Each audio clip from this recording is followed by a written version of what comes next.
What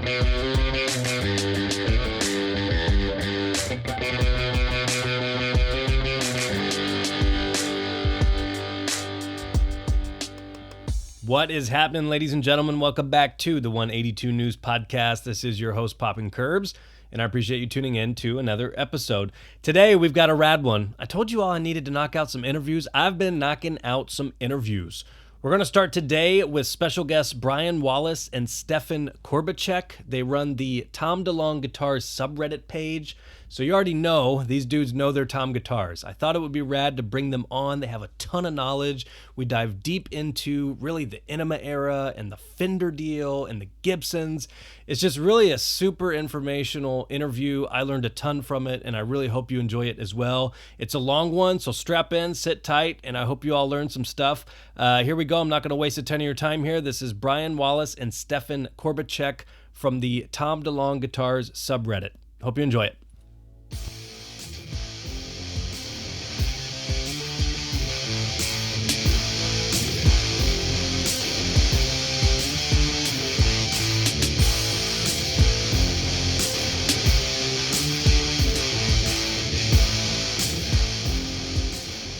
All right, ladies and gentlemen, now joining us on the 182 News Podcast, special guests Brian Wallace and Stefan Corbicek, who run the TomDeLongeGuitars subreddit. Stoked to have you guys on. What's happening?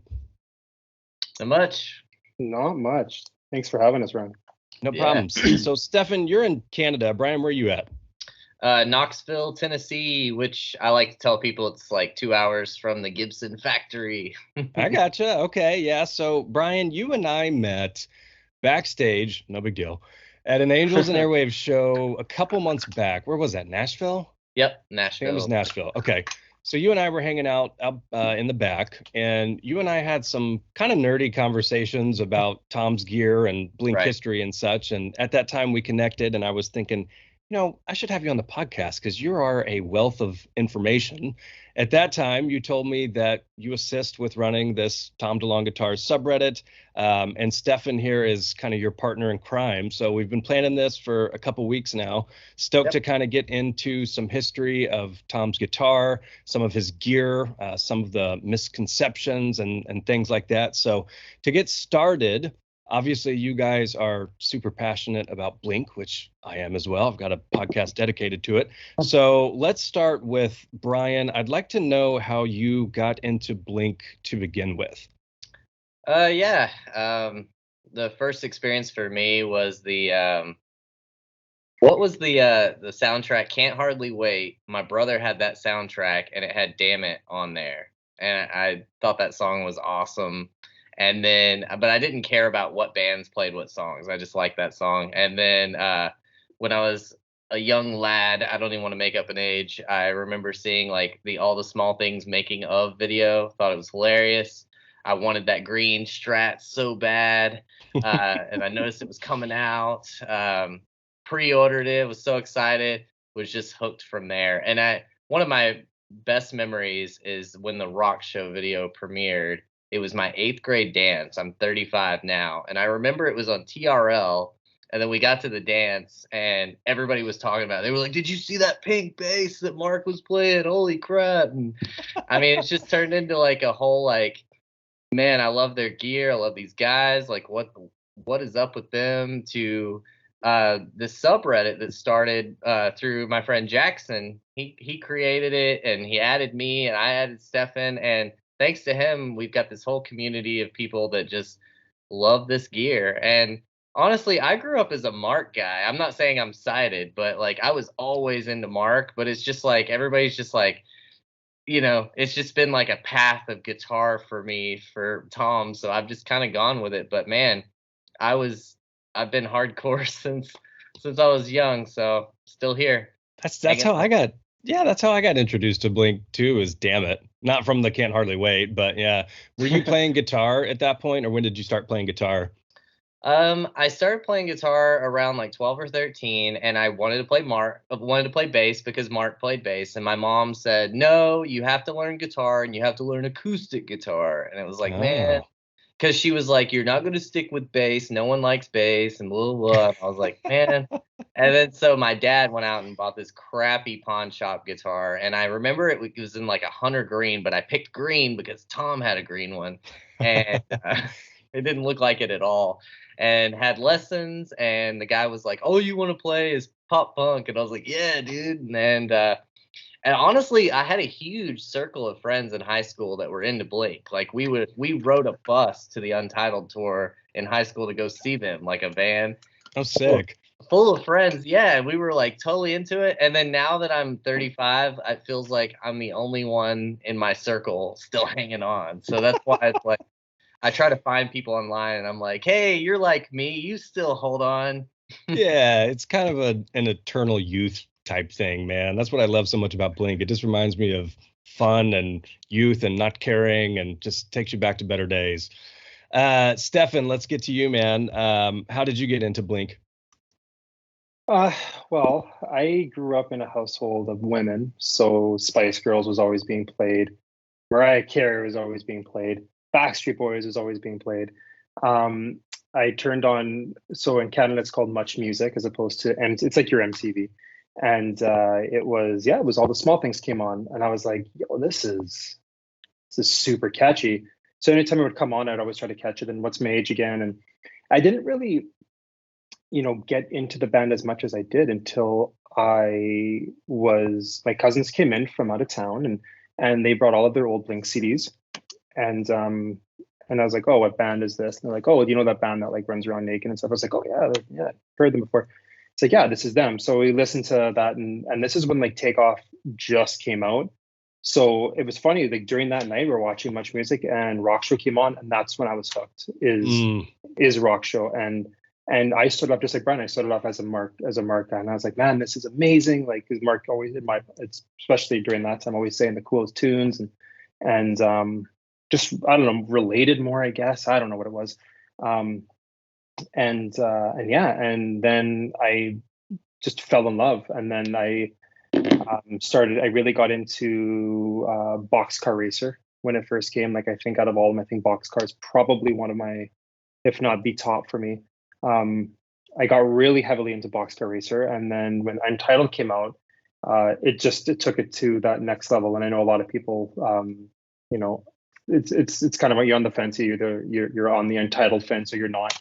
But I mean, Untitled for me, anyways, was that masterpiece. It was the guitar tones. It was the octaves and power chords that were done in such a different arrangement than they normally would be, and that introduction of the flanger pedal that Tom always used, and just something about that whole album. I was just like, this is amazing. So started playing guitar.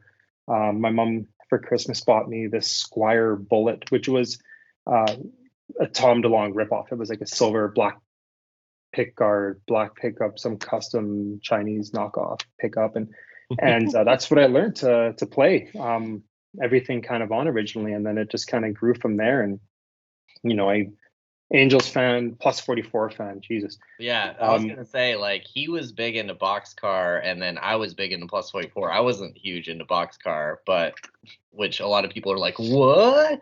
Plus 44 for me, and then the Untitled era for sure. Yeah, there was just something about those two. So like something about Boxcar and then plus 44. Like I don't know. I think it brought out the best in both at those specific times. Like the lyrics, everything that Mark came out with on plus 40, geez, like perfection, right? Like it's just, you can tell his heart and soul was in that album, and it resonates, and it's just, yeah, it's a beautiful album. It really is. Dude, that album is my second favorite album of all time, to be honest, behind Take Off Your Pants and Jacket, which is the podcast logo. So yeah, no surprise there. And I love I really like all their albums a lot. So it's tough for me to start getting into the nitty gritty of 5 through 15. It depends on the day and my mood. But I like the Boxcar album a lot as well. So you guys are obviously hardcore Blink fans. You're playing guitar, following the band pretty closely. When did you start kind of getting really into the nitty gritty of kind of being gearheads and like the history of his guitars and stuff? When did that start? Sorry, you want to hear first? I guess I was talking to my friend Mike today, and we were talking about how I have my teal Strat from high school, and I was saying, when I got that Strat, we walked into the music store before the Tom DeLonge Strats existed, and we had the Tales from Beneath Your Mom book, and we were like, we want this one, and they were like, oh shit. that color, and it was like, even back then, I was like, man, I want this color. Oh wait, the knobs are wrong, and it was like, I guess a little bit of it you can blame OCD because you're like, wait a minute, this isn't exactly like Tom's. Yeah. But, I think the signature guitars really pushed everybody to be like into the gear for sure. Gotcha. How about you, Stefan? Well, yeah, the gear itself. I mean, the signature models that Fender made was what started it. But I will later on, after I started like researching more in the gear and talking with more people, for people that know, Little Red Guitars. I mean, John, he, for me, anyways, he really got me into just more about everything about the gear, about what necks we use, what colors, what pickups, and everything, and just like him showing off like the knowledge that he knew, and just talking with him one-on-one, like the guys who, especially at the time, wealth of knowledge of everything, right? And that got me really, really, really into it, to the point where like it almost, I don't want to say it's an obsession, but like it did become more like a rabbit hole. It really did. Like it opened up that. And then when I met Brian, somebody that shared the same interests as me when it comes to like the stupid things that nobody cares about for the guitars, like the builder who did this, who else did he build for, and like stuff like nobody gives, nobody cares about it, but finding that person that really does. So that brought it up to, I'll even say even Brian brought me up to that whole other level, to the point where like I wanted to research and find out all of this information, so I can come back to him with information, because I mean Brian's a wealth of knowledge too, right? So when I did my start on this rabbit hole, it really helped, again, finding all this information and talking to the right people and bringing stuff to the table. And yeah, there's a lot of information that people don't know about when it comes to Tom's gear that is, in my mind anyways, is pretty interesting. Yeah, every single little thing is basically a rabbit hole and has a story and has history surrounding it. That's something that I've found, with the podcast, and part of why I wanted to do this is bring out these little things that nobody knew or knows about, but somebody has to know, and that story can be told. So it sounds like your guys' relationship is kind of like Davey and myself, where Davey and I feel like are the only two people on the planet who give a shit about like the font on the side of a Buddha cassette. But when he and I chat, like we'll literally have a 2-hour conversation about a Buddha cassette from 1994. So I totally get it, man. It's fun when you find other Blink fans and community members who are in this for the heck of it. It's truly a hobby and something I enjoy. I'm sure you guys feel the same way. Yeah, and that's sick that like you're able to find that other person, right, that does share that interest. Like I know Brian and I are going to start in a little bit to talk about all of the gear, but like there's people even on the Discord, Reddit, like Dave and Davey both, that really know a lot about that sticker Strat. That is just like, I mean, these guys are just so like, I know I use the word a lot, but wealth of knowledge, right? Like they know so much stuff, and it's amazing. Like I go to Dave a lot of times just to be like, hey, what is this? What is this? What did he use on this? What did you? And it's so cool that people are open enough to share that wealth of knowledge that that you're seeking, right? So it truly makes me wonder if there are like Chumbawamba fan pages or like Creed guitar subreddits where people are just so fucking dedicated to figuring out every piece of gear and everything. It's pretty wild. Definitely. Arms wide open. What Strat did he use in Arms Wide Open? There's definitely some Billy Joe Armstrong fan group. Oh yeah. Oh, I guarantee that. And Cobain, like Kurt Cobain, like I mean, you search up anything Cobain, like aside from, I think, Tom, I don't know much about albeit like as much as I do with Tom, but Cobain is another one that like it just fascinates me, the gear that he used. It's just like, I don't know, we're getting off topic a little, just like crap shit guitars that you pick up off the wall, and then he used it, and like look what he did with it, right? I think one is actually going for auction for like $800,000 right now, his Mustang. Oh my god, it's crazy. Unreal. It's crazy. All right, well, let's get into some of Tom's guitar history, and this is where I think I have a lot to learn from you all. I mean, I play guitar, I don't read music, I've never been formally trained, but I'm not a gearhead. So when it comes to amp settings or I don't even know how all that works, to be honest. So I think I'm going to learn some stuff from you guys, but let's kind of start at the beginning, because I'm pretty sure you guys know a lot more about this stuff from me. So I'm stoked for myself and the listeners to get kind of a history lesson here on Tom's guitars and gear. Is this your first like 3-way interview? I've had a couple. I had Daweed Salis and Alan Corona. They made that bass guitar for Mark, and that was a trio. That might be the only one to date. I have to think about it. Ryan's had a couple 3-ways. Okay.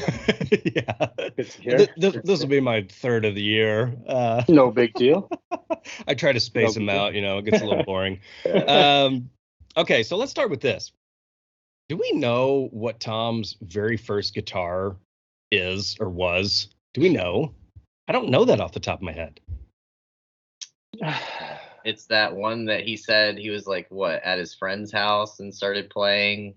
I don't know what it was, but that it was just like some crappy guitar.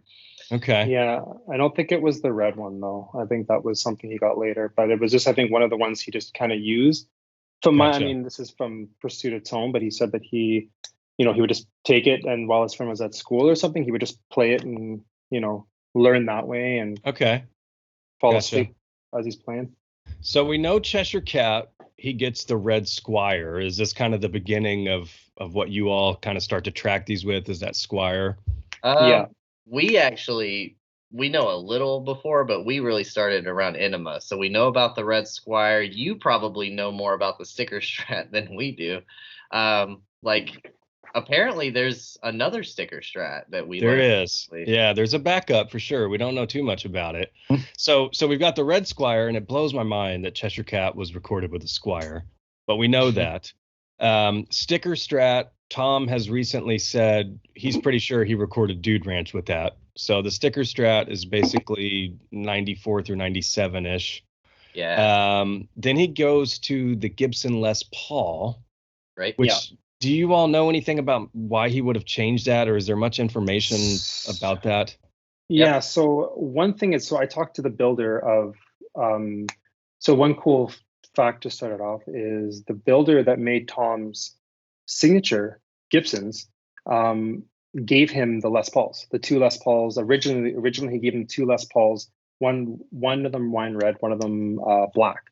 So he gave them two of them during that period of time to try and play. And I think Tom was looking for something a little bit more heavier than the Fender, from what I was told.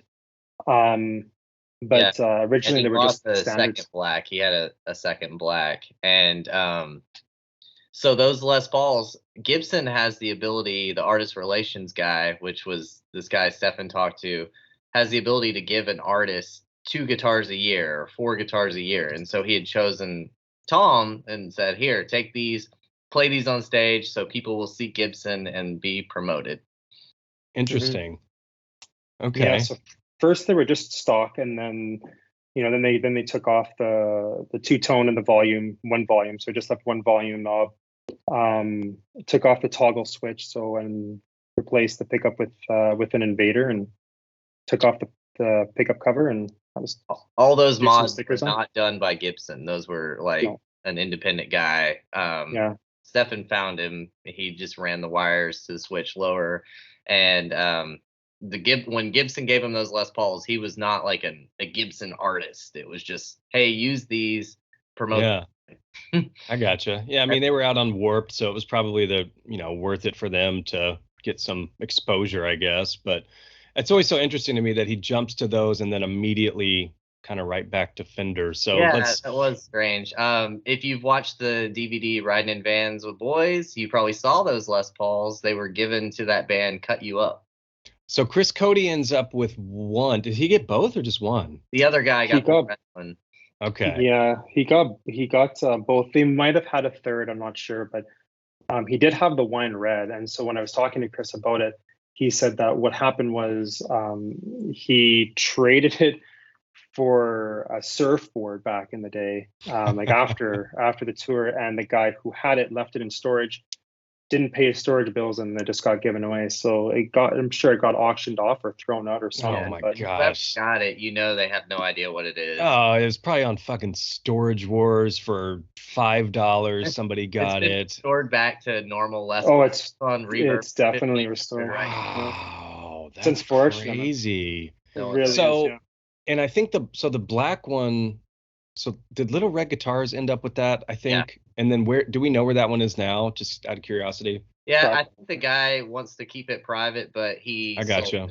he sold it to a guy that follows him. Okay, so that's cool. It's at least known to be in the hands of somebody who cares somewhere. Exactly. Yeah, that's the main thing. That's why, like, with all these guitars where they end up, it's just as long as they're in like hands of people that want them, not just leaving them in storage or whatever, right? Like but the other black one, Brian and I don't really know what happened to it. It could have been another band. Like what he does is it seems like what Tom does is he gives his guitars away, right, as gifts and whatnot. So I guess we should say it has the Invader in that guitar, and all three. Okay. They all had Invader. So this is end of 98, rolling into 99 for Enema of the State. And, as I was kind of preparing for this conversation, I was thinking to myself, I don't know what the fuck Tom used on Enema of the State. So getting into those recording sessions, and this is where I think your guys' knowledge is going to start kicking in pretty hardcore. Do we know what he tracked with, and then lead us into kind of how this deal with Fender gets made and when that gets made? So we forgot our disclaimer. We were going to say a disclaimer of like, take everything we say with a grain of salt, because I'm sure that people say we want your sources and we want to know, but like, just know that we've had firsthand experience talking to all these people, friends of the band, crew members. Yeah. As far as the recordings go, this falls into like one of those misconceptions I was telling you about. A lot of people think that Tom, after Dude Ranch, he was using Jerry Finn's guitars and amps and pedals for everything. Mm-hmm. Everything. Like he was like, he's quoted saying, Jerry has way better shit than I will ever have. It's the most amazing stuff on the planet. And so we've seen a few pictures of him playing a Telecaster on Enema of the State. Have you seen him play anything else? I can't remember if I have. No, the big thing is I think the Telecaster, and I think like a Les Paul or something. It wasn't any Fender Strats with an Invader pickup that he used. That's for sure. Like I don't think he, especially during the time of Blink up until I think Untitled, I don't think he used his signature model for anything. Yeah, I do remember he said Jerry had a lot of Les Paul customs. Interesting. Yeah, I've always heard Jerry. Yeah, and I've always heard Jerry just had so many rad instruments laying around, and totally wanted them to experiment and everything. So, okay, that's pretty wild. Like the most iconic pop punk album of all time, we truly don't know what he even recorded with. Yeah, and one time I talked to Blink Italia, and I said, okay, man, like I won't share it. Can you give me any pictures you have from the recording? He had like 3. That was it. And it was like Mark using that Green Music Man, Mark using PD, and then using the Telly. That was it. I'm gonna have to. I'll dig on that. I'll ask Mark if he has any pictures from that, because Mark's actually been finding a lot of rad old pictures. So I suspect he has one somewhere. If not, I need to start looking at who I can try to get on the podcast who maybe would have been in those rooms, some engineers or audio assistants or something. Somebody, again, that's a mystery. Somebody has to know that. Yeah. I'll give you some names like off air. Like I'll give you some stuff, because like again, I did so much like I call it pathetic research of like all the stuff, and I found some stuff that's but yeah, it's like Brian was saying, there's only 3 pictures that are out there. Right? There's not many. Crazy. There's not much, right? So it's all whatever Jerry Finn had. An Invader pickup would be so over the top in a recording setting. Like you would want a much lower output guitar if you were recording, but if you were live, you would want it as hot as hell. It makes sense for one guitar. Is that why he switched to that? Explain to us the difference between a standard pickup and an Invader. I don't know the difference. Oh, well, like if you were to buy like a Strat, like an American Strat with single coils, you might get like a certain amount of how many ohms you think you get, Stefan? Maybe like 7, 8, 6. But like an Invader has like 15 ohms. I think the Dirty Fingers gets up to 16 or 17. So does that mean it's loud? It's loud, but gets a lot louder. The attack is louder. So it's like not the volume's louder, the attack, like how much it's like in your face. How much punch you're getting, yeah. So for his picking technique and the palm mutes and stuff, he benefited from that. Is that kind of why you think he used it? Yeah, I think so. I think it just fit that punk rock, crunchy, loud tone. And I mean, he's known to use on the Ava albums. He uses his signature Gibson some, but like on the Blink stuff, it was always Jerry. Okay. Jerry's guitars. So Enema comes out. Obviously, their lives are about to change significantly. The band blows up on top of the world. When do we start seeing this Fender Strat? What color was it? Let's start getting into what you guys know about that, because I don't know what the first color was. I'm anxious to learn here. So, I mean, for Alex, it was Alex Perez who made all of Tom's guitars. Him and Jerry had a really good relationship. I think, according, from sources, is whatever Jerry thought was good, Tom was like, yeah, sounds good. I mean, you're the master behind everything, of course. So, I mean, he did have, well, I think he had 5 prototypes that he made, like 5, well, in total 6 guitars that were made. He had a lighter green that we'll get into the discussion of colors later. He had a chrome, he had a chrome silver, a surf green, a custom shop yellow, a teal metallic, and then the actual surf green with the punker inlays, like the punker head or punker guy inlays. So the Brian can talk more, I think, about the yellows since having it firsthand, but the chrome, the metallic, the lighter green first wave, call it parts casters, were pretty much specs that Alex kind of made and thought, this would be a good design. Tom liked it. From my understanding is Tom didn't really pick the colors. It was just kind of whatever was there. I feel, and Brian, correct me if I'm wrong, but I feel that the surf, the teal, the chrome was all in a line of Fenders called Lone Star, I believe it was. Yeah, everybody knows him for these 3 Strats in the beginning. It first made its appearance in Warped Tour '99. Just before Warped Tour, I believe it came. Yeah, and then you had the teal green metallic, the chrome silver, and then this green one that we debate about, but we'll call it surf green for now. And they all had a tremolo, which the tremolo has the whammy bar. They had 1969 custom shop necks, which is the Jimi Hendrix necks, if anybody's a fan of Hendrix. And it has that synchronized tremolo logo on the headstock. And all of those, Alex had said from Fender that they're just parts casters. They're just bodies he had laying around, and then he had those necks. And he was just like, what color you want? I've got these. And they were all part of the same line. They were part of either the Lone Star Strat line or the Big Apple Strat. It depends. If you had a Lone Star Strat, it was humbucker, single. And if it was a Big Apple, it was 2 humbuckers. But the body was the same. And so it just made sense why those were the ones he used, because that model came out in the early 2000s. So those 3 Strats specifically were just, hey, Alex took a neck, he took a body, put it together. You even look on the back of the headstock and it has holes from the original tuners where he took them off and put Spurzels on there. And he just pieced it together. You could literally make this guitar and it would be exactly the same as Tom's in every way. Yeah. When he starts playing these, are they right away just one volume knob, and then was it the Invader or Seymour Duncan?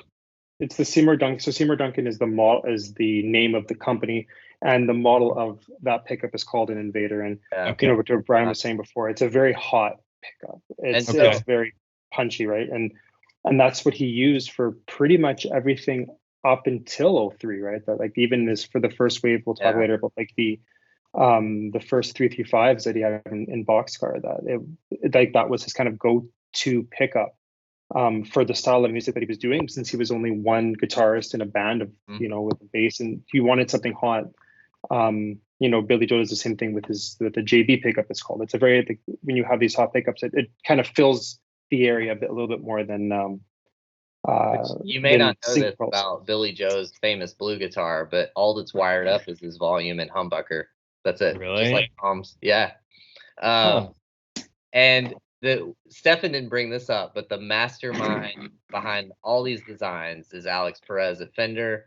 I mean, if you look back at performances in the 90s from Lit, you'll see a Tom DeLonge style Telecaster. You'll see a Tom DeLonge style Strat.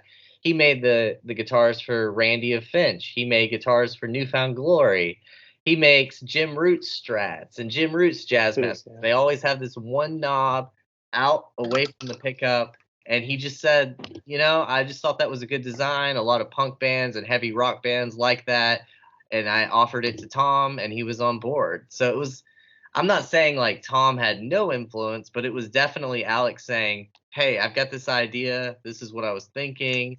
And then here's the bodies I have laying around. What color you want? And was Alex, he just worked at Fender at the time, or what Yeah, was his artist kind of relations. title? Yeah, he was was it? artist relations for the band. The only Gotcha. thing that I think Tom had any really, I don't want to say control because I think he still had somewhat control, but is the punker guy, a guy named Rob Thorne who is does it right? Sorry. Isn't it Ron Thorne or is it Rob? Ron Thorne. Sorry, did I say Rob? Ron Thorne. Sorry. He did the inlays for the punker guy. So just like I believe, according to Alex, when Tom drew the punker guy inlays, this is the same time because Alex Perez made Mark Spaces, made Scully, made the Chrome Red, made all that. He made those as well. Rad. So to have the custom inlay. So and I guess Tom, Mark drew the fish on the Chrome Red base, like he drew those. Pisces. Okay. So when they sent it to Ron and then Alex, they incorporated into the guitars. So that was one thing that Tom at least did have his design on. That's why the surf green with the punker is like the first, call it fully custom shop guitar. Yeah. The other ones were more parts casters of whatever was lying around. And during that time, he did have two they're called subcasters, or subsonic guitars or baritone guitars to tune lower for Adam's song. So at that time he had two. He had a yellow with a maple neck that I'm sure everybody knows, and then he had an orange with a rosewood neck that everybody knows. So Brian, if you want to talk about the yellow one, I'll just say the orange came first because the subsonic guitar did not exist, as far as Alex was saying. Like, it was a new concept, and they just put subcaster on there because Tom needed a baritone, and they just were like, we'll just call it subcaster. In a way, it's hilarious to think that Tom had the only subcaster in the world, but it was just something they named for fun. The one that I got from the Legacy sale was yellow, and it was a graffiti yellow, and I was always under the impression, because Tom got this bright yellow guitar, maybe that's why he wanted this like maple neck, because it looks like so flush and clean. Maybe it was just like his choice. And when I asked Alex, he said, "No, man, we were making it. Tom said he needed one more baritone, and we were calling him the subsonic by then. So I had a subsonic neck laying around, a maple, and I didn't have any more rosewood." And I was like, "What? Oh man!" This whole time I was thinking like it was his design choice. He was like, "No, man, that was just all I had. He probably would have gone with rosewood." And I was like, "Did he at least pick the yellow?" I asked him what color he wanted, and he said, "Do you have a yellow?" And I said, "We have graffiti and canary and blah." And he said, "That's fine. I don't care." It seems like Tom just doesn't care. He just gets up there and plays the guitar. It doesn't matter what it is. Like, I just made, and I mean, the rest was history, and the fans will just like go off on it. When I was talking to Doug, his old tech, about the yellow, I was like, "So how did he rank it?" He was like, "Well, this is the one we called urine.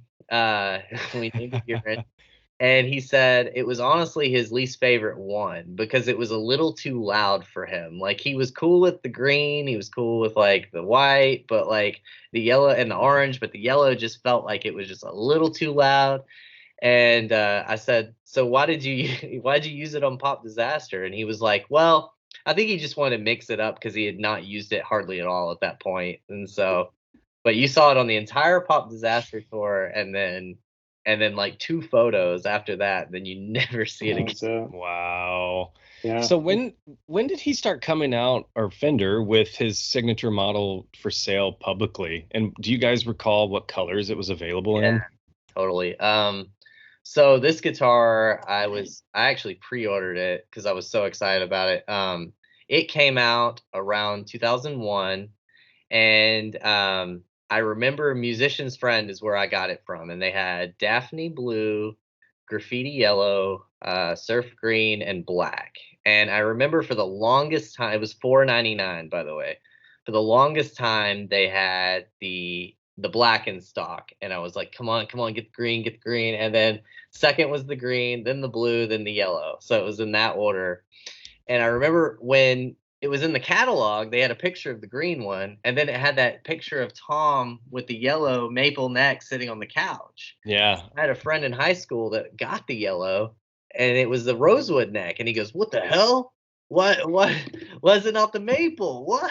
And it was that phenomenon again for me. It was just the early 2000s. It was kind of like when Mark's Pink bass came out, and everybody was like, "Shell Pink, what is this?"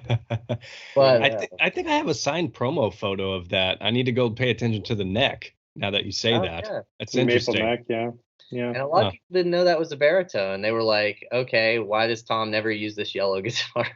Why does he never use this orange guitar? But To be fair, I had no idea what a baritone was before I really did much research into it. I guess we should say all of his Strats have that Jimi Hendrix 1969 neck, U-shape, Spurzell tuners, has the drill holes on the back, unless it's one of the hardtail versions. Then it was totally made custom for him. So it was like the neck was made with these inlays, and they put those are the only tuners they put on it. But anything with a trim was just parts put together. Even sorry to interrupt. So even the orange.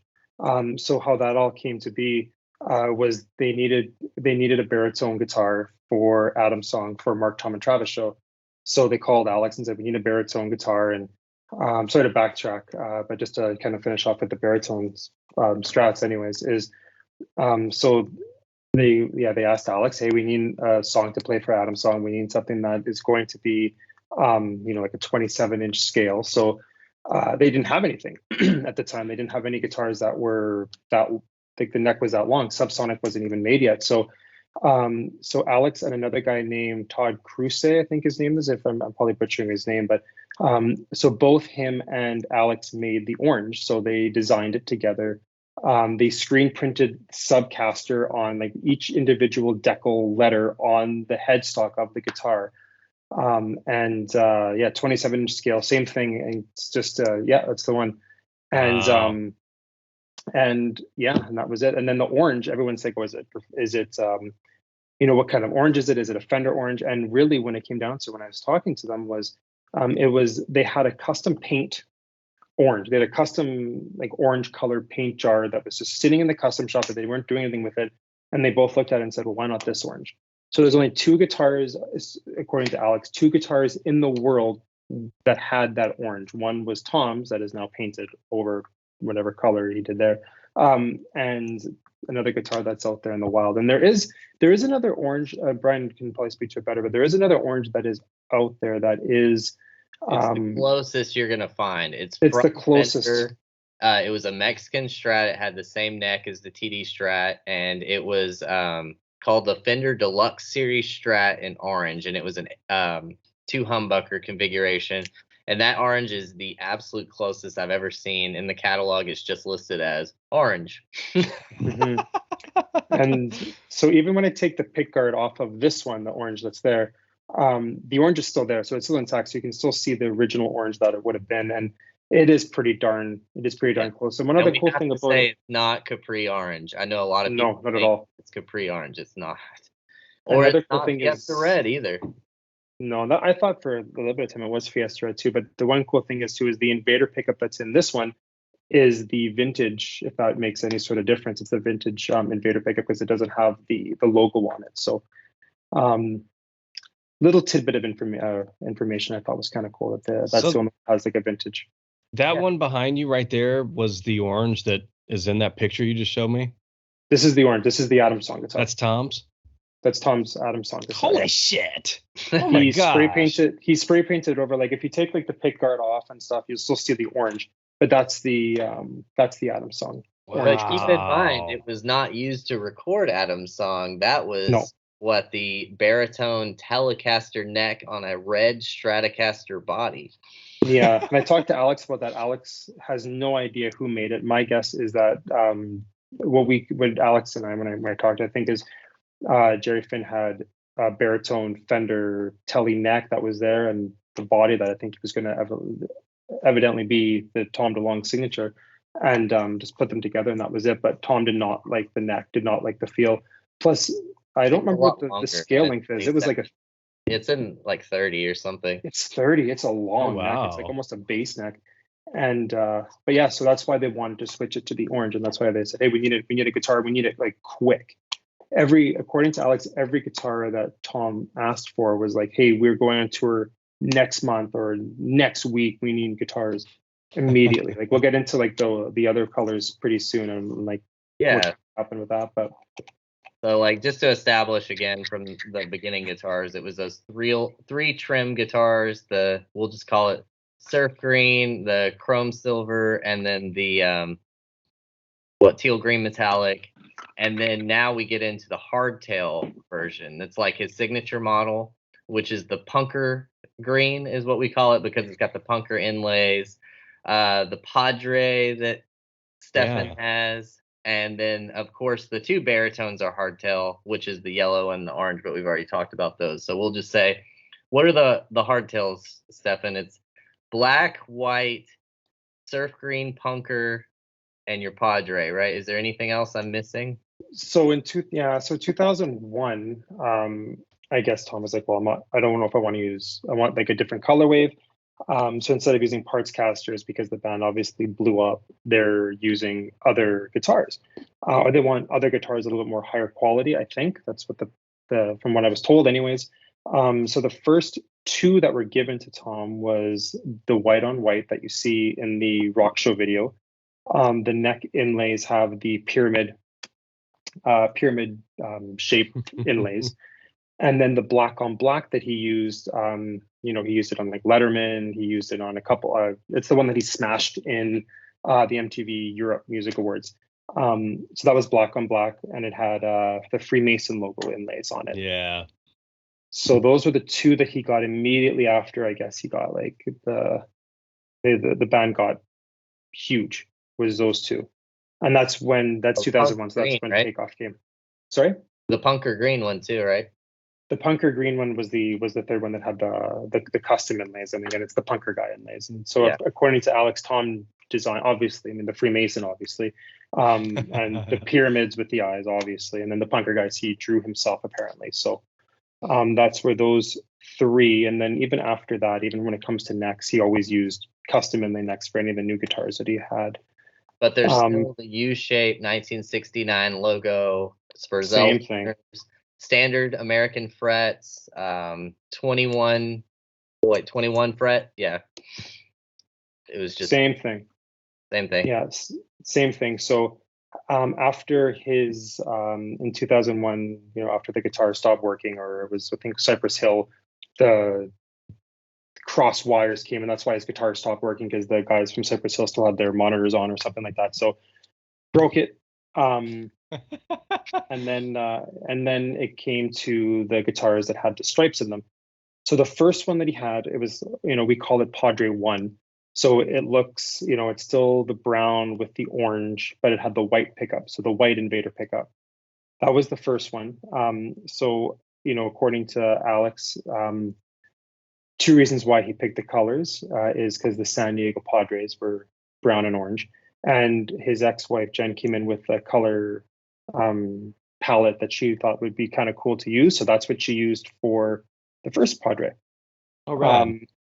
Yeah. So that was kind of cool. And then the other second stripe at the time that he came out with was the black with the white stripe that you see on the Boxcar Racer. That was his main.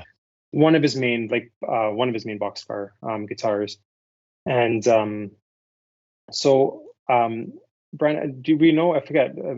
Correct me if I'm wrong, but I think it was around the end of 2001. Mark, and I think it was Mark that joked around with Tom like, "Oh, smash your guitar, smash your guitar." Yeah. And so he smashed the first Padre. And Mr. T-shirt has the body of that. That's what I was going to say. I interviewed Mr. T-shirt, and I swear I thought he told that story, and I thought he sent me a picture of that on a shelf or posted a picture of it afterwards. So that's Padre 1. That's the first Padre, yeah. And on Instagram, people said it's the old seafoam green, the original one with the punker inlays that he used on like all the Small Things video and What's Managing video and stuff, but don't know for sure. It's the routing apparently, according to Alex, is a bit different, so we're not 100% sure on that. So I don't want to for sure say that. But then after that broke, he did get Padre 2 in 2002, which is that one there. And that's the one. So this is the one he used. He used live in Boxcar Racer, Pop Disaster Tour. He used that. He used this to record self-titled. He used this on a lot of the self-titled. The big difference. I want that. It's sick. It's amazing. The big difference with this one is, so the neck that's on this one here is, and I've confirmed with Ali, I confirmed everything. So the neck that's on here is the same neck that was on his Surf Green.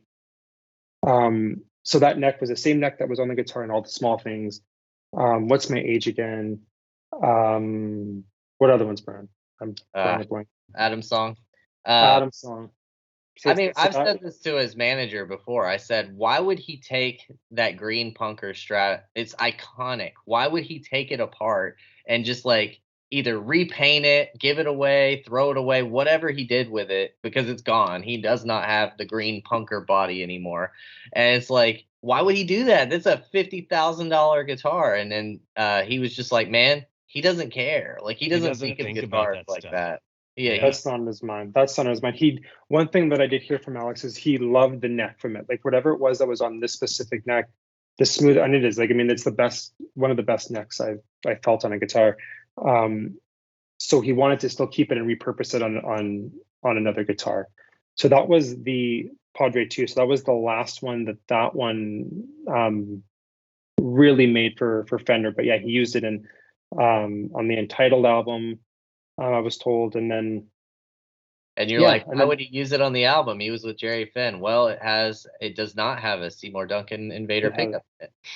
Yeah, it has a JB pickup. So the pickup that's in this one is the same pickup that like Billy Joe Armstrong uses from Green Day. Okay. It's a different sounding one. So like in Boxcar, he would use it for There Is, or use it for I think Letters to God. Like anything that's a little bit lighter, he would use it for, because it's not. I don't think it's as punchy as an Invader, but JB pickup is I think I prefer the JB over the Invader personally, but that's just a personal preference. But it's unreal. And then the last guitar that was made for him that I know of is the Natural Strat. So the Natural Strat that he had, it was just natural wood, so it wasn't painted. There was no pickup; it was all carved out for the pickup and the volume knob. And originally, it was a Victor Bailey bass wood. So if you know who Victor Bailey is, he's a bass player, an amazing bass player. So his signature model that Victor Bailey would have for Fender, it was a 3-piece wood. So it was a body kind of sandwiched together. It was mahogany back. I'm just reading off my notes here. Mahogany back, a layer of rosewood in the middle, and then top was koi, and then they kind of sandwiched it all together. So Alex still had a block of it left. So still had the neck, still had a Freemason neck, and threw it on there. And then originally it had an Invader pickup, just to mimic, all of his other guitars. Right? Two naturals. He had two of them. The wood patterns are a little bit different, but the one that he used mainly for like Pop Disaster and stuff is the one that he took out on tour, and I think it was the one he used to write a couple of the songs for on Untitled. Originally it had the Invader pickup, and then I think once Angels came, he switched it to DeMario DP 110 FS1. It's called. It's a single wounded pickup that's a little bit brighter sound. and it kind of mimics Edge from U2. So if you know Tom is a huge fan of U2, and so it mimics kind of that. So it's a lot brighter. So I think he played. I could be wrong if I remember correctly. That's the one, yeah. He mimicked, or that's the song I think he played from like Heaven and stuff like that. So it's a rad guitar. Honestly, the Natural is, aside from Padres, probably one of my favorites ones that he has. But So is that the last Fender that we see before the switch? no, there is one more. So there is one more subsonic, and it has the jazz body. So and I'll let Brian talk a little more about Gibson in a sec. But so talking with the builder that did the Gibson guitars, Tom did go, or Doug went to Gibson and said, well, we need a baritone for Adam's song and this new song called Obvious that we have. And Brian talked to Doug, and it was Gibson at 12 months.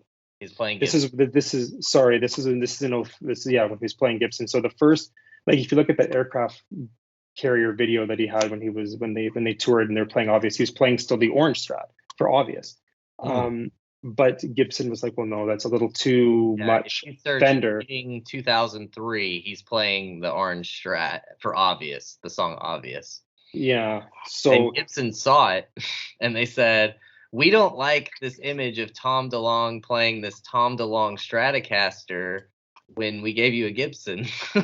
Yeah. So from what I was told is Tom was, I guess, at one point or another with Randy from Finch. Randy from Finch, if you know, Alex makes his guitars, and he uses Jazzmaster bodies, and Tom was playing, and he's like, oh, I want one of these. So kind of went hand in hand. So the neck that's on the subcaster is still a straight Stratocaster subsonic neck, so still the 27-inch long scale, but the body of it is a Jazzmaster. So Gibson was one of the, I guess, the things in the contract was Gibson was fined for Tom using one of these guitars because they couldn't make one for him. So that was the only stipulation that he was able to use an old Fender. And they just politely asked him to not use a Strat because too many people would recognize that.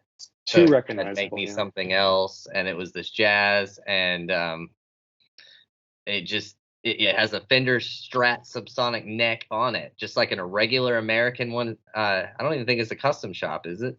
It's not a custom shop. It's an American-made. Yeah, regular American neck with this white Alpine. Is it Alpine or Olympic? It's Olympic. It's Olympic. It's Olympic. White body, black pick guard, and it has the Dirty Fingers in it. A lot of people think it's an Invader, but it's a prototype Dirty Fingers pickup before it had the logo on it. Yeah, a reissued Invader pickup, because that was the one. I'll talk about just like how like the Gibson started in just a minute, but that's like how it kind of came to be with Fender. And that's one of my favorite Tom facts, by the way. I just imagine like Gibson sitting there being like, "What the hell? Don't play a Strat. We just gave you $10 million to play Gibson." Oh, crap! What are you doing? Yeah, it's pretty cool though. Doug told me it came to be. He said, when I talked to Doug, I said, how long would it have taken Gibson to make a baritone like ES? And he said, they estimated 12 months. And so, oh my gosh, that's why we were able to do it. Would have been cool to see what it would have looked like, though. I'm not gonna lie. I would love to have seen an actual Gibson branded, baritone guitar. Probably would look the exact same. It'd just be longer. It's true. So did he have like a contract with Fender that expired around Untitled that allowed him to start trying other things, or like how did that transition to the Gibson take place? Yeah, so and this is all I got from like the builder that did. So funny enough, the guy who gave Tom the Gibsons, they still, like the two Les Pauls back in the Dude Ranch days, they still kept in touch. Jerry Finn and him, the guy, the builder, were still really, really close. And when I was talking to him, he just said, and I'm just reading from my notes, in the last week of October, I was out on paternity leave. My daughter was born October 2002. Tom, who I dealt with briefly when he was playing Gibson Les Pauls before the Fender signature model, called me and left me a message that I wanted to talk about a signature model for Gibson. There's a lot of back and forth. Tom was torn about leaving Fender, but he really wanted to play Gibson a lot. Or he was already playing Gibson a lot on Boxcar Racer stuff, etc. it took quite a while of convincing to get Gibson on board. This is exactly the case when I also did the Dave Grohl and Billy Joe Armstrong signature model. So he's an artist relations as well. This may shock you, Ryan, but can you guess the person that told him, you know what guitar would be perfect for you? A 335 with a hot pickup. That would look so awesome. That would be your perfect guitar. You want to guess who told him that? I'm gonna guess David Grohl because you just mentioned them, but No. is that right or way off? Jerry Finn, of course. Okay. Everything this guy said. I mean, if he told I'll me, go on later with Navy everything with Jerry. rock guitars for the rest of my life, I would play him because Jerry Finn just knows all. But Jerry Finn, unreal. And so Tom went in the middle of the Boxcar tour, I think, right, Stefan? And he was in Nashville at Guitar Center and bought the 2 red ES335s right off the rack. No shit. Yep. Just right off the rack. I think he was. It was actually funny. I was telling this to Brian because I haven't watched Riding in Vans with Boys for, if you remember that documentary, for years. And so I was like, I'm going to watch it with the commentary on. So I'm watching it. And then at the very end of it, I think Chris Cote says, "Oh man, I love your Fenders and this," whenever. And Tom's like, "Oh, I'm actually playing Gibsons now." And this would have been during like 2002, right? Like end of 2002 when they did the commentary for it. So I think, combination of, he's talked about the size, like of how, if you physically met Tom, the dude's a big dude. Yeah. And the guitars itself is it's a small guitar on him.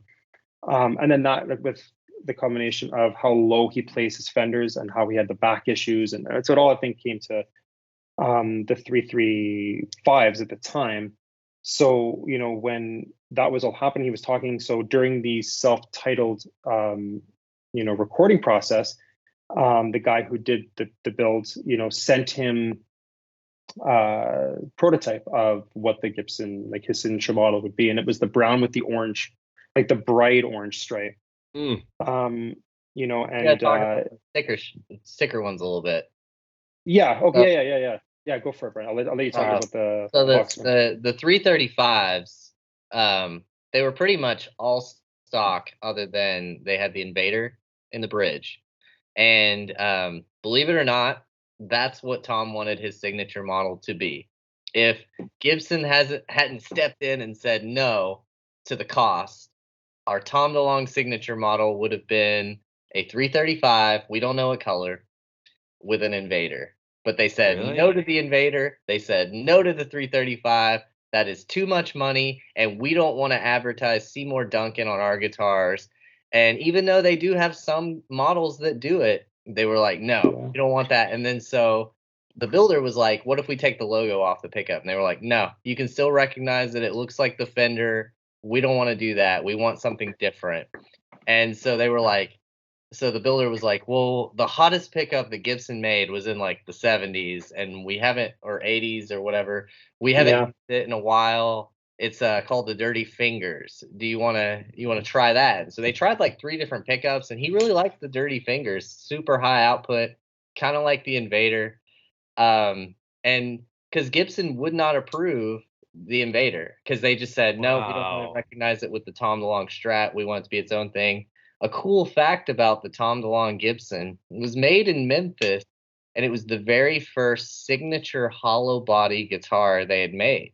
Really? Before the Dave Grohl, before anything. I think that's super cool. Wow. Personally. Yeah. All the years they've been around, Gibson, that's the first. For the Memphis part, yeah, that was their first. And if you want to know why the Dirty Fingers pickup has the logo? Because of Tom, because it was the first signature model, and they wanted, okay, so if a kid can't afford this guitar, we want them to go out and buy the pickup. We want them to see that, to say Dirty Fingers, and we want them to go buy it. And that's why it has the logo on there, because of him.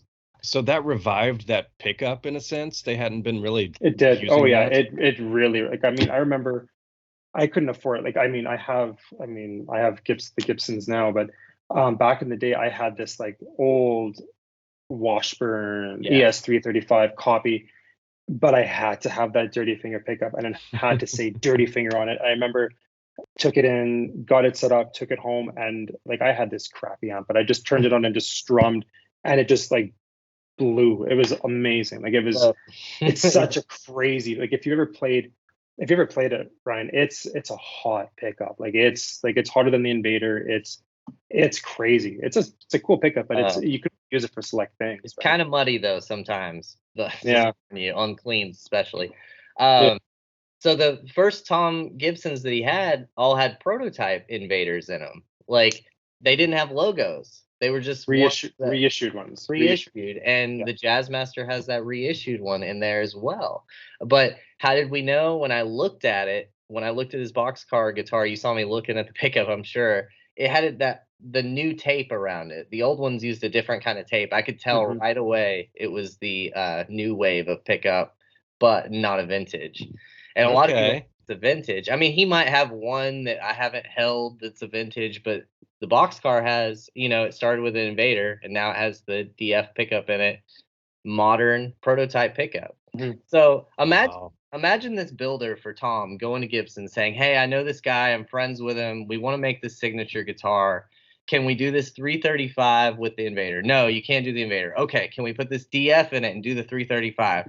No, it's too much money. Kids aren't going to buy this $3,000 335. You got to do something else. Well, during the early 2000s, they had the 333s. And the 333s have a stripped down finish. They have less expensive parts, less craftsmanship than a 335. It doesn't have the figured tops or anything like that. And so he was like, Tom, what if we did the 333? And he was cool with that because, whatever can get this model made. I mean, he didn't care. He didn't care if it was 335, 333. It's pretty much the same thing to him. Yeah. And so like Stefan was saying, they made that orange stripe prototype. If you've probably seen it, it's got stripes down the front. It's got an orange neck, orange headstock, knob, everything. Well, before Tom even said whether he liked it or not, dude took it to the Gibson guys and they said, no, this is too expensive. You can't have a painted neck. You can't have a painted headstock. That's too much money. You got to figure out a way to take money off. Oh, you can't have a chrome knob. You got to take this off. So literally the reason we don't have a chrome knob, we don't have a painted neck, we don't have a painted headstock is to save money. It wasn't an artistic choice from Tom. Now, I'm not saying he didn't like the orange. I know he didn't like the orange in one of the videos. He said he didn't like it. But the reason they ended up doing the unfinished neck and head and the plastic knob and probably some other small details is just to cut back costs. Because even when these guitars came out, they were 2K, they were losing money on them. They were, I was told recently that by a Gibson guy that when they make the Dave Grohl runs, they lose money because of the contract is so much. They have to pay the artist, they have to pay for all these parts. But what they're hoping is it brings all these people into Gibson. And so Gibson as a whole, you probably wouldn't surprise you. I know we look at this guitar like, oh, it's a $10,000, $6,000, whatever. It was considered a failure. Gibson considered the Tom DeLonge Gibson a failure because they buy off the shelves. Yeah. Oh my gosh. If it doesn't sell like a hotcake, like a Dave Grohl does instantly, they say, no, this is terrible. And yeah, are they aware? When I was at the Gibson garage, are they aware of the prices on the used market? Yeah, but they also think if they made 300 more, they'd sit. So they don't want to make them unless he like rejoins Blink and he was huge again. I mean, I remember when I bought like the brown one. This is in 06. I remember for us, so guitars, since I'm from Canada, yours is Guitar Center, mine's, it's called Long and McQuaid. And I remember going into the store, I want to buy this Tom DeLonge Gibson. And it's like, well, they have one left in the factory. Perfect, I'll get it. And he's like, no, we can't get you that. And I was like, oh, come, I have the money. He's like, yeah, but we're afraid that you'll return it and it will just sit here. Like even these guys that were in the shops were like, we're so scared to get one of these in here because it will just sit here because nobody will buy it. Because the Fenders were selling like hotcakes, right? Like that's everybody. Why I'm so confused. The Fenders, Fender I thought, DeLonge is one of the best-selling guitars ever. Like signature. And it was only available like 3 or 4 years, and it was like top-selling guitar because it's like low cost. It was just like cheap parts, cheap labor, and it had a lot of markup on it. So Well, what about the 500 bucks. what about the Epiphone model? I mean, was that a success? yeah, it was. It So Okay. that was, yeah, like when I like the Gibson still had somewhat of a success, because when I was talking about the Epiphone, he said, well, they made the Epiphone because Gibson had at least somewhat of a success. But um you know, I think they did price the Gibson a bit higher. Like in '03, you're only 2 years out from really the height of the Fenders that came out from So Fender, right? Yeah. my first Gibson And in '04 with my mom's credit card because she let me, but it was 2000, and a month later it was 2100, and then by the end of the year it was 2500. So I Hmm. could tell that they were like, "Ugh, inch it up, inch it up." and it was only the diehards that really wanted, and that could afford it, right? Because remember, like for me, I'm in, I think all of us mid 30s, right? And at the time, like I couldn't be like, hey mom, can I borrow, or can I get $2,000 for a Yeah, no guitar way. when No I'm way. still almost kind of learning, right? So and so having to get it, like I got mine new in '06 when I got almost like my big boy job.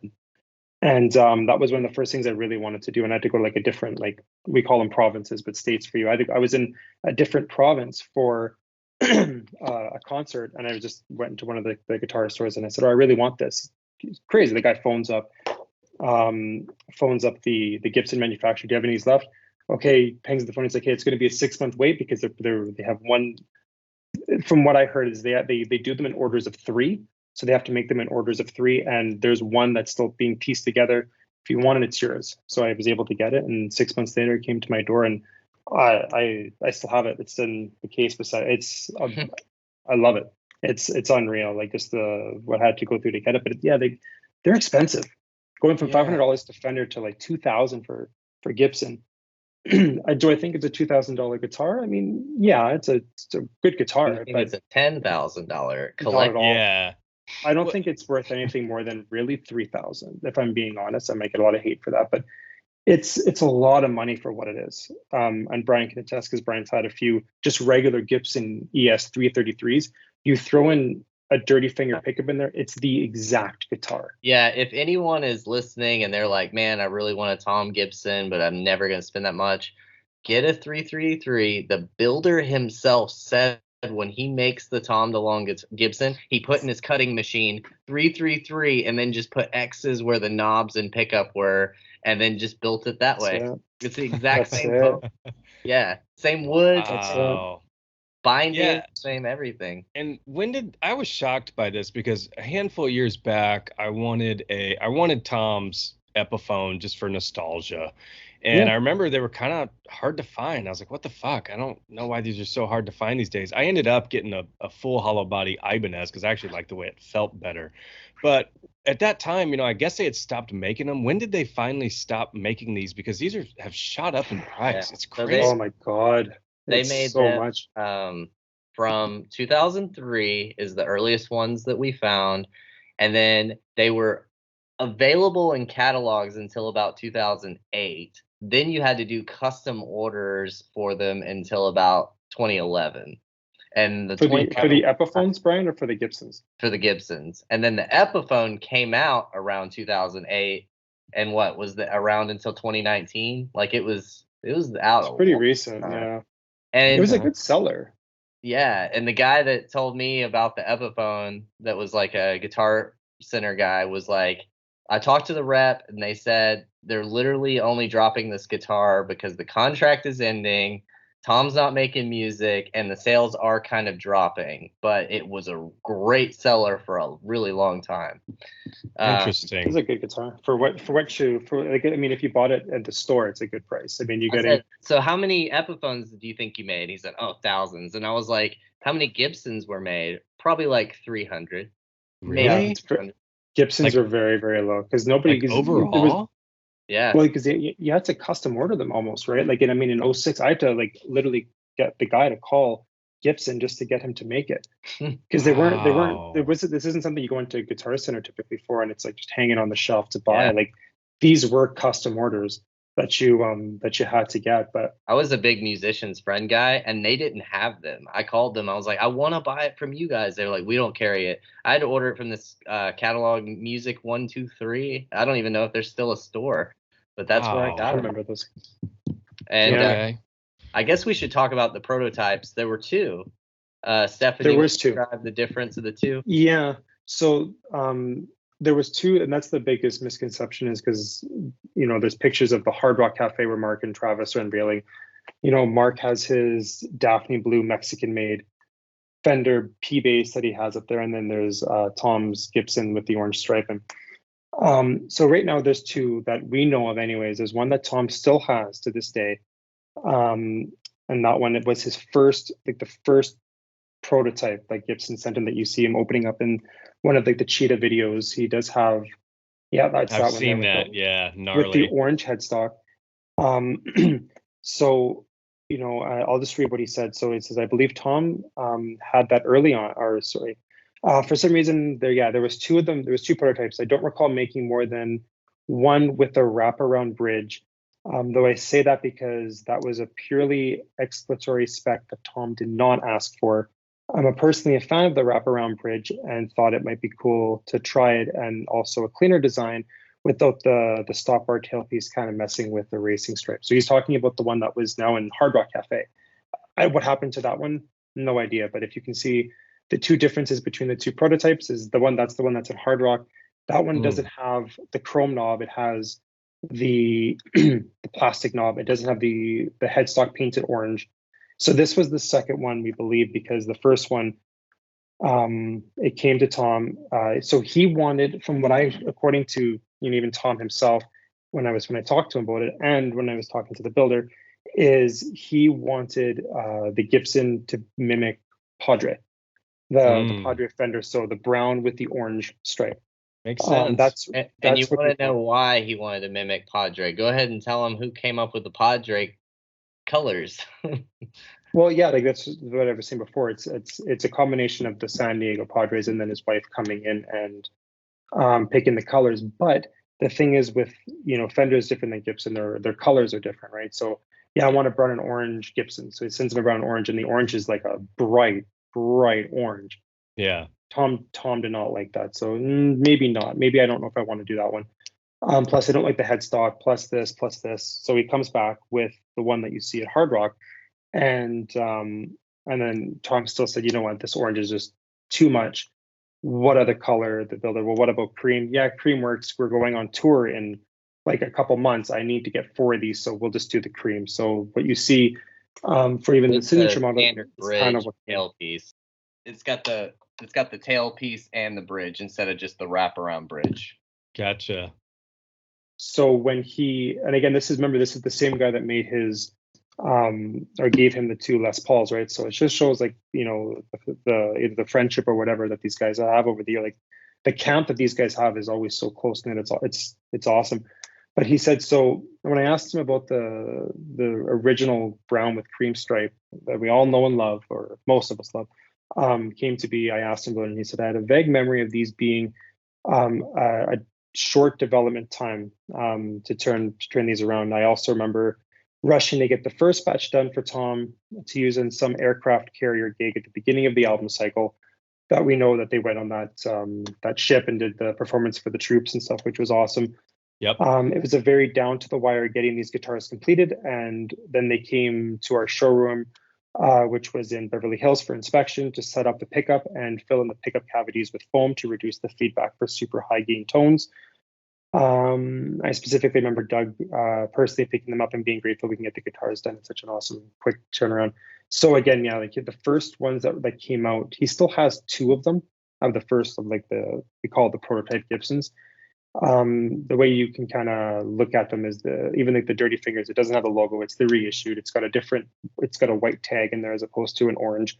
Same guitar as the other ones, it's just these ones are reissued for everyone to show. And tag, he means the sticker in the body right there, not. Oh, okay. Yeah, it's orange. Like the first 4 were white, including, I guess, the first 6 if you include the prototypes.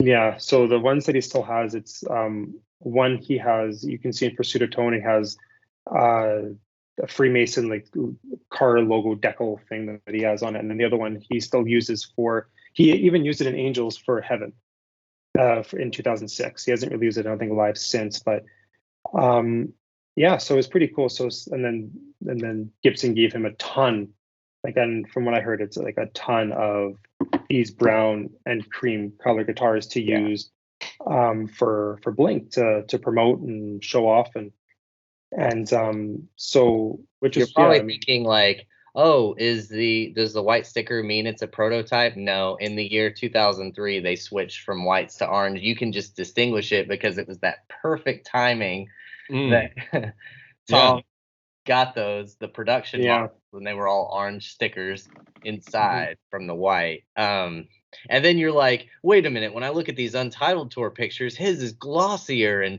and shinier than my Gibson. Well, guess what? That wasn't intentional. That was because those guitars were rushed and he had to spray them really quick and get them over to Iraq or whatever, and they just got a little more glossy. That's something.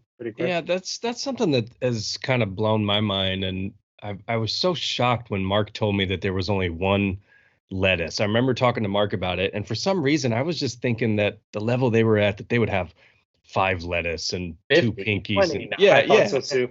I'd play a different one every other show or something. Right. But I remember talking to Mark about it. He's like, no, dude, there's one lettuce. Like, it's so surprising to me. And here we are talking about like, oh, you had to rush it to get it out on tour or whatever. And it was such a big deal. And it's like, this is Tom DeLonge with Blink. Like, make these fucking guitars and have them ready to go and give them 50 of them. Who cares? Yeah. But it's interesting that realistically, that's, even when you're at that level, that's not how it works. No. Yeah, it's unreal. And even with the Fenders, right? Like, if you look at the back of the white, like the Rock Show Fender Strat, the white one, the back has like what print is like a cheetah print, because like the cases that you see on these orange ones, there's like either leopard print, cow print, whatever, like any sort of cat print. And the white one was, when they put them in the white case, or the white guitar putting in the case, when they took it out, because the paint wasn't fully dried yet, you can still see the imprint of like the cheetah print on the back of the white one. So it's kind of cool. If you have pictures of it, I can share it with you. But yeah, no, it's it's pretty cool with all of the stuff. But yeah, to continue with your timeline on Gibson, he used those nothing but brown Gibsons, whether it was the protos or the standard models, until Blink broke up in 2005, and then he comes back in 2006 with Angels and Airwaves, and you see him and he's got these colored Gibsons, and they're you want to know the story behind those? So totally. Got it. So yeah, he from what we were told is there's the guy who built it was looking, and he's like, man, you have a lot of these brown guitars. And he's like, yeah. And Tom's like, yeah, can you get me some more colors? So he's like, what do you want, like a black or white or whatever? He's like, yeah, just whatever. So he said whatever. He did not even care. He didn't care even give an input on the colors. So when people are like, he chose the natural with the black or the black on black, no, that was the builder. No, it was just, this is what we got. Do you want it? Sure. So the ones that people know about are the black on black, the one that like Brian has a replica of. There's one that is this one, which is like a natural with like the black stripes fogging it up. And then there is the white with the black stripe.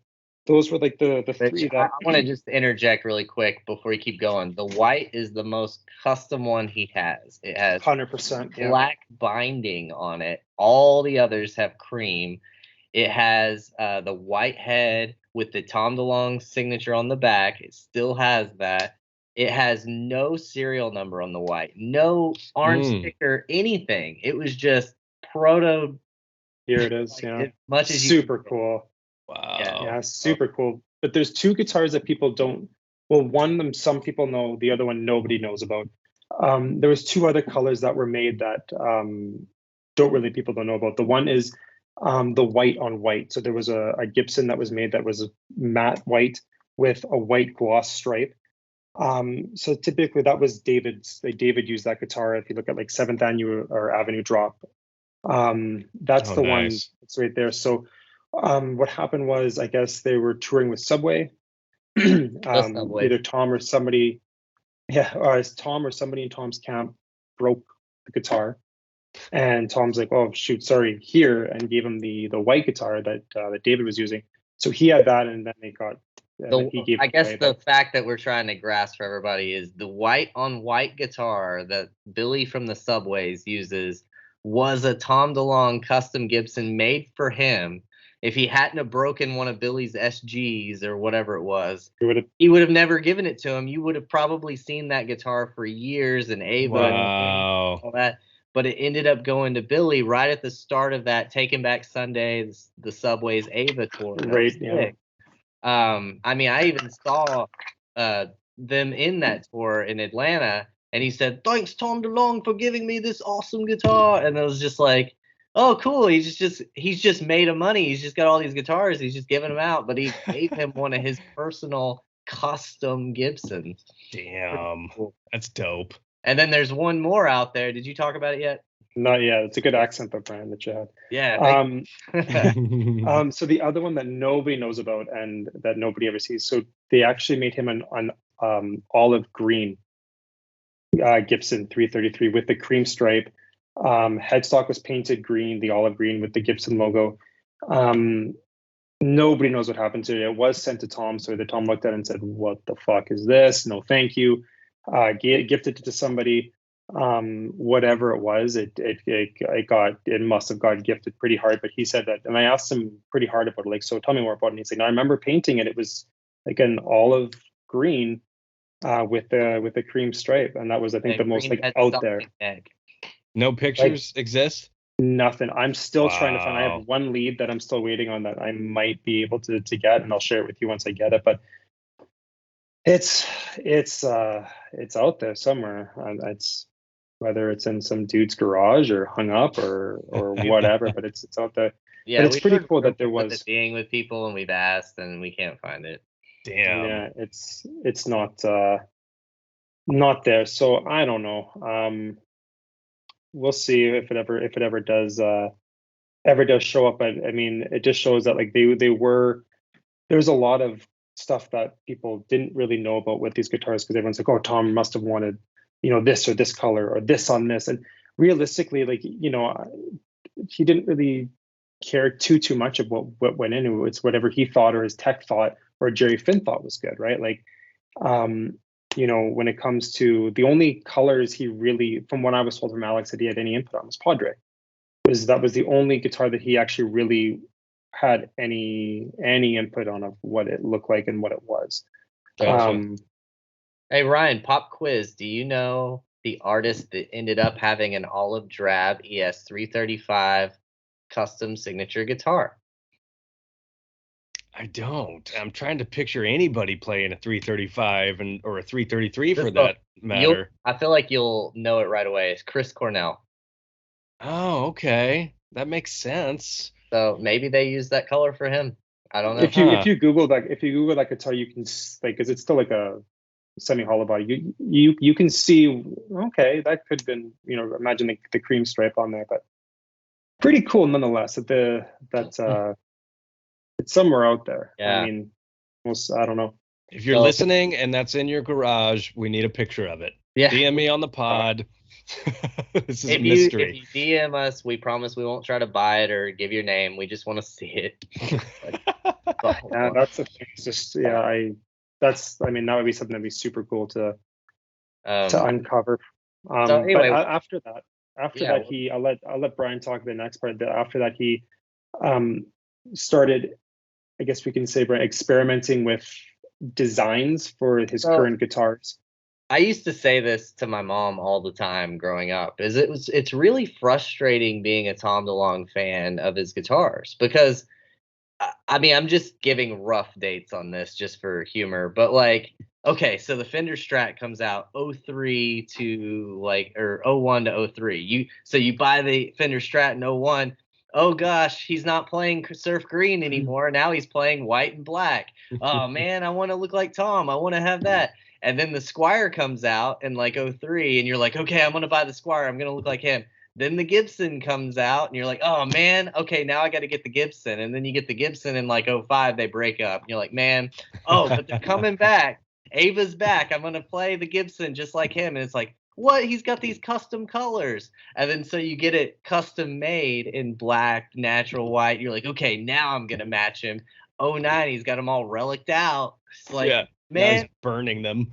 I cannot match this guy, because you want to look like a hero. You're growing up, you're a kid, and you're like, Yeah. he doesn't want to be mimicked, I guess. He's always He one step doesn't. ahead. You can tell.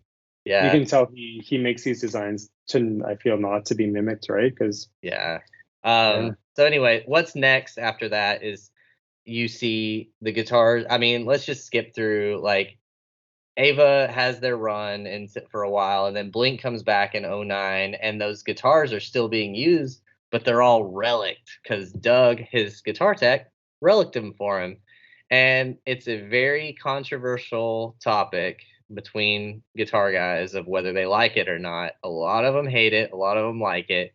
I will tell you, I don't know how you felt, Ryan, but seeing those in person sold me. Like, it was like, these things look awesome. I think they're fucking rad, dude. Now, I will oh say my god, the ones with his little paint splatters going down, I think are super sick. Yeah. I mean, the burning and roughing them up. I mean, I'd be fine either way with that. But yeah, I think it's pretty dope what he does with those, to be honest. Yeah, they're awesome. And just for fun, I made like a little timeline of the serial numbers that I was able to get on his guitars. And I'm not giving the exact serials. I don't want people to copy it, but I'll give like the month and year. So he had the red sticker 335, the one with all the stickers you see it on it. Came out, it was made September 2001. Then the orange prototype with the orange head, April 2003. And then the first brown white tag that we've seen was June 2003. So he only had that orange for maybe 2 months before he had those browns. So that's why you don't see the orange that much. Then the Ava Gibson that I had that he had beaten up, if anyone is curious, that was March 2006. The white Gibson, none. The black Gibson with the black stripes, none. And the natural, I don't know why, but the natural had a serial number on it. It was January 2006. And Ava's first tour was in April 2006. So you can tell he had those made for that tour. So he's still using that same stash today, basically? Yeah. It's the same ones he uses. He doesn't have many left, to be honest, I don't think, anyways. I think we should touch on this really quickly because, I mean, I don't know how much people care about each one, but he eventually started getting the paint splatters, like you said. Stefan pointed out to know that it was painted by Tom. It's like towards the top, like where the neck pickup is. There's no neck pickup, but where the neck pickup would be, it comes down. In order to know done by Doug, it's like if it's done this way, it's Tom. If it's done from here down, it's Doug. Yeah, that's a good way to kind of. That's a good way to kind of. I like Doug's. And Doug's was there's a bunch, but the problem is he's given so many guitars away. You'll hear about all these artists that he's just given guitars to, just as in family and friends, and he doesn't have a whole lot left. So what he's doing now is he's sanding them down and repainting the same one. Yeah. And I've said this to his manager. I said, dude, you're sanding iconic guitars. Stop. Yeah. Buy some. He's like, dude, Tom's not going to pay $6,000, $8,000 for one of his SIGs. He doesn't care. He's just going to. He's just going to play one of those. I said, then take mine, sand mine down. Yeah, I'll trade you. And he said, believe it or not, Tom is very particular and thinks that certain ones have a certain feel. And I tried to argue and be like, well, when you paint it 3 times, it's not the same. But he gets attached. Like Stefan was able to find out that the one in the '09 tour with the smiley, the brown one with the smiley on it, it got sanded down. It's gone forever, guys. Sorry. And then it became the black with the orange. And you're like, oh, that's awesome, Doug. That is awesome. Guess what? It's gone. Got sanded down. It's gone forever. Now that one is the To the Stars with the stripes. I think that's the one, To the Stars. Yeah. Oh, really? That's the original Yeah, Blink so- Smiley one? It was the Blink Smiley, and then it was the black with the orange drip that you see in, like, I don't know. Yeah. I have a We picture got of pictures that. Yeah. And then that got sanded down, and then now it's one of Became the new ones. the stripes It became that one. to the I stars. touched that. And it's sad. That one's sick. Yeah. Yeah. And then realize that. what's another one that you've been? Oh, the It was white the white. shop Yeah. had a broken headstock on it. I even tried to trade for the broken headstock when I was like, man, don't sand this down. It's iconic. He used it in Ava and all these performances. He's like, sorry, what the man says, well, I do. And he just sanded it down. And that became the checkerboard one that Tom loves. And I don't know if anyone cares, but these new ones have gold hardware. They've got ABR1 bridges now. Trying to I think it's whatever Justin, I think, thought would, and from what I remember anyways, I think it was whatever Justin and Jeff thought would be best looking wise. Yeah. And they're sharp looking guitars. Like, don't get me wrong, there's a lot of hate on them because they're not Tom looking guitars, but I don't know. I think they did a pretty good job on Jeff has on what they managed look to like. paint those, did an amazing job. Jeff's so talented with that shit. Like, it's unreal, like the stuff that these guys. And What was the black and blue one? I love that one that he busted out a couple years ago. What was that? He one? still has it. That was one. Yeah. So that And was one of the still last ones has- that Doug if made. you've ever watched the Reading 2014 performance where he's playing this white one with the black drips that are going down. Oh yeah, he has guitar picks that mimic that. Yeah, So that's the first splatter, right? Yeah, that's the one that Jeff told me, hey, he loves this guitar. He's never going to want to get rid of it. He doesn't want to sand it. It reminds him of a great time of Blink. Like, he thinks of it as a Blink guitar. So that's interesting. Just wholesome. And then he's got the Kiss and Tell one that was used in Blink that's kind of got the green splats down the lime green, yeah. Oh yeah. And he's got this blue one that's got orange coming down that Tom painted. It was in Pursuit of Tone. If he starts touring again, I want everyone to brace themselves because that one is next on the chopping block. That's next, yeah. And gone forever from history. Oh my gosh! There's also one more that's going to be sanded. Do we know what the fourth one was? I don't remember. There's a fourth. Yeah, we think it's Kiss and Tell, right? From the black with the blue. Oh yeah, it's the black and blue. They better not touch that one. I'm gonna tell Jeff, don't you dare touch that one. I think yeah. He says what the man says, I do, and I say, please, man, I will find you like 4 browns, just or whatever. I'm just joking, but like, I'll do anything. Like, don't ruin these guitars. So one other thing is, when I was talking to Jeff before, I even got Padre, was we were talking on the phone, and he was saying during that time that the first prototype green, like not the one with the punker, but like the first green, was supposed to get like the treatment that this one has, which is like the splatter, the burning, everything, and getting sent to an army somebody, some army general or something like that. So, because again, Tom doesn't like. I mean, when it comes he to didn't care. He didn't know it was like. We think of this guy guitar. We think of this guy as this like guitar, or this guitar guru guy. And really, I mean, it's kind of cool. It is really punk rock when you think about it. He doesn't care. Whatever is on the whatever. They're tools to him. He said that he's tools. But I told Jeff, like, please don't let him do that one. That's like the original green. And so from my understanding is he hasn't, like, it's Tom still has it in his case, but so that's good. But yeah, just like Brian was saying, Tom, I mean, I don't know if you heard me not a knock against him. It kind of follows in the same line. Like, I was talking to David and I said, why are you using Tom's guitar like on Euphoria? And he said, well, dude, I don't have anything. I thought Ava was done. I don't even have amps, man. Like, this is it. I just had these guitars. And I said, well, why don't you want another diamond? Like, what do you want? He's like, yeah, do you know of one for sale? And I said, yeah, there's one on Reverb right now. And I showed it to him on my phone, and he said, $5K, F that, no way. And I was like, the blue one, right? It was a white one. What do you think? What do you think one of those, say the black and blue splatter that I love, what do you think that would realistically sell for? And I will preface this by saying, everything is worth what somebody is willing to pay for Yeah. it. So it's funny when a lot of times people ask me like, well, what is this worth? And what do you think that, and in my head, I'm thinking, I will pay this. So it's worth maybe a tad bit more than that. But realistically, what do you think one of those would go for? Stefan, I think I'll say that we've kind of come up with this formula for this.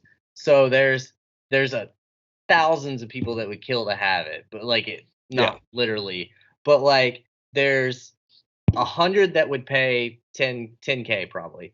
There's 20 that would pay 15. There's 5 that would pay like 25 to 30K, and those 5 will get them all. You know what I mean?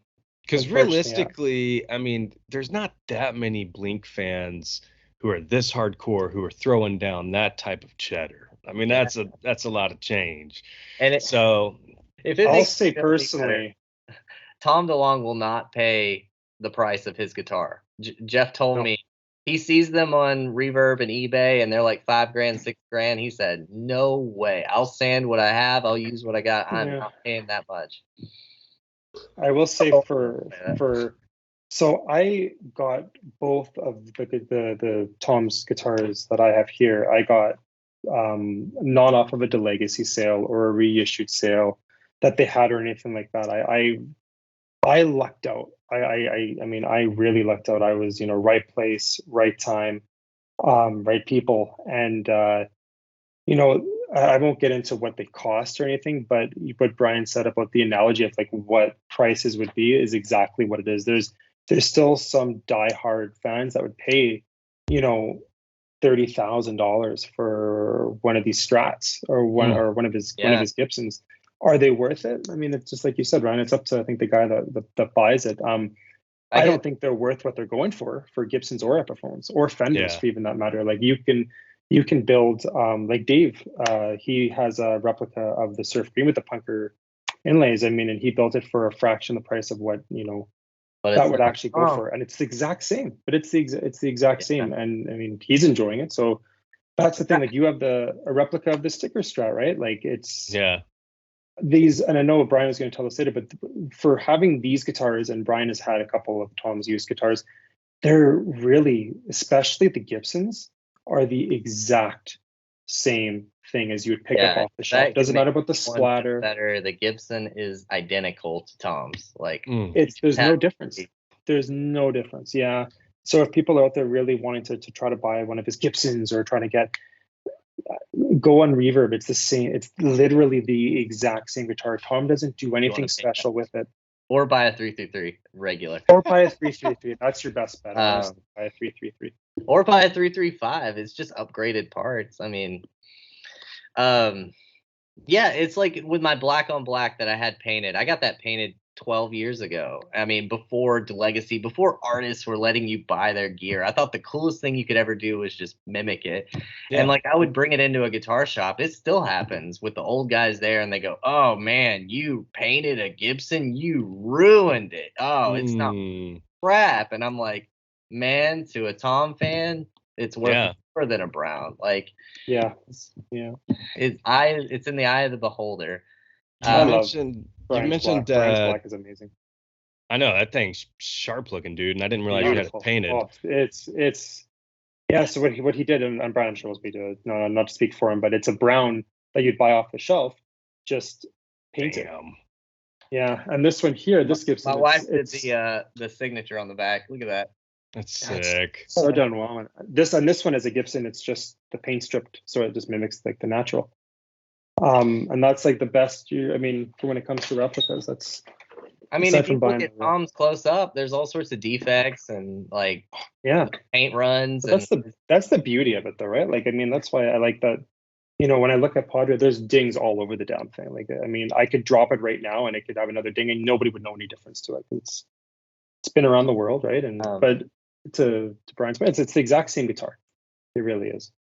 So you mentioned the Legacy, and obviously, and I don't know if I'm going to end up putting the video up of this, but Stefan's got two of Tom's guitars right behind him on screen here. So let's touch base. I know you guys have some gear that obviously the band had previously. Let's touch base on that, and then we're going to get into some rapid fire, and I'll get you guys out of here. So starting with like the Legacy and Reverb, what kind of gear have you guys been able to pick up throughout the years? So I had his Ava Gibson from the Legacy sale. I got it secondhand. It was a lucky buy from a dude that had a lot of credit card debt. I had that guitar. It looked cool, but I wasn't as into Ava as I was Blink. And so I met the guy that had the yellow Subsonic. I asked him if he wanted to trade. We made out a trade deal. I drove to New York, traded with him, and it's kind of like one of those culture shock things, Ryan. Like if you want this guitar so bad and then you get it and it just doesn't blow you away. It's just kind of like, it didn't, it wore off so quick. It just started to be a guitar that I was like, I don't really like it. And I found out that Tom didn't really like it and he didn't use it that much. And I was like, man, I guess I'm gonna sell it. And I wish I hadn't now just because of what it's become. But at the time I was like, oh dude, this guy's gonna give me X amount of money for it. It's never gonna get this much again. It's used on one song. And then now I know it would have. But then I ended up getting this Mark bass, the octave bass, and I was always this is cool, yeah. a huge fan of So Mark. sick. And this one still gives me the greatest joy. It's not even like custom shop, but I don't care. It's got that hand done artwork from Craig Christie in 2 weeks. Such a sick guitar for 3 years. And I was like, even still to this day, I'm like, I don't want to sell this. This is just too cool. It gives me the joy that Strat just never gave me. Okay. Yeah, it's just so crazy to think about. That was in Mark's hands. Yeah. In the studio. That's rad. But yeah, that was my short version, Stefan. Yeah, just to go back just to that bass, that's probably one of my top, and I tell this to Brian too, it's one of my top Mark basses, is that when it's the artwork on it is just killer. It's beautiful, right? Like it's sick. And I mean it for me, when I look at that bass too, it symbolizes the best, I think, of the reunion when they had it, right? Like when they were Reading festivals and all this, and it's beautiful. Anyways, sorry. I have a few things, and like I have the Padre, which is behind me, and this one was, like I said, it was the one. It was used in Boxcar Racer. It was used in Blink in 2002. It has the same neck as the Surf Green, which is amazing. And I know people might think it's I'm just saying that, but I have a higher res picture of the green, and I even matched like the wood grain on it from this, so I know it is that one. And then the other one I have, so this one I'll just say I got it from a private seller. Well, let's leave it at that. The orange one I got from the person who had it didn't really care about it. They got it when it first came out. Sat in their garage, never really used. It wasn't even in a case. It was whatever, right? So, oh my God. Yeah, I got it for honestly a really good deal, and I still let them know like this is what it is. Like I don't want to shortchange people, and whatever. And it was actually cool that they actually had a couple more other pieces of signed basses and stuff that they were trying to sell too, but I just wanted that. And then the orange case that's behind it was actually one of the cases from the reissued sale. And funny enough, that one, the case that's here, was, I believe, the case that was for the yellow guitar that Brian had. And the case that came with the yellow, it said orange sub on it. So that was for that, but whatever. Yeah, so I lucked out. Funny enough, I gave it to Jackson, who was the other guy on the forum. And for those who don't know Jackson's hilarious guy, like such a funny dude. And such a great guy I was able to buy it back from him, and so grateful that I was able to complete that. The other things I have, I wasn't going to show because I don't know. Don't want to get robbed. Well, I got close to Alex Perez, and I was able to get, so this neck here is a neck that he made for one of Tom's guitars before he went to Fender. On the stamp, it's February 27th, 2003. If you can see, it has like the Mason neck, so it's not stickers, they're actual like inlay logos, and it is like an actual like custom shop neck that he made that I was able to get from him.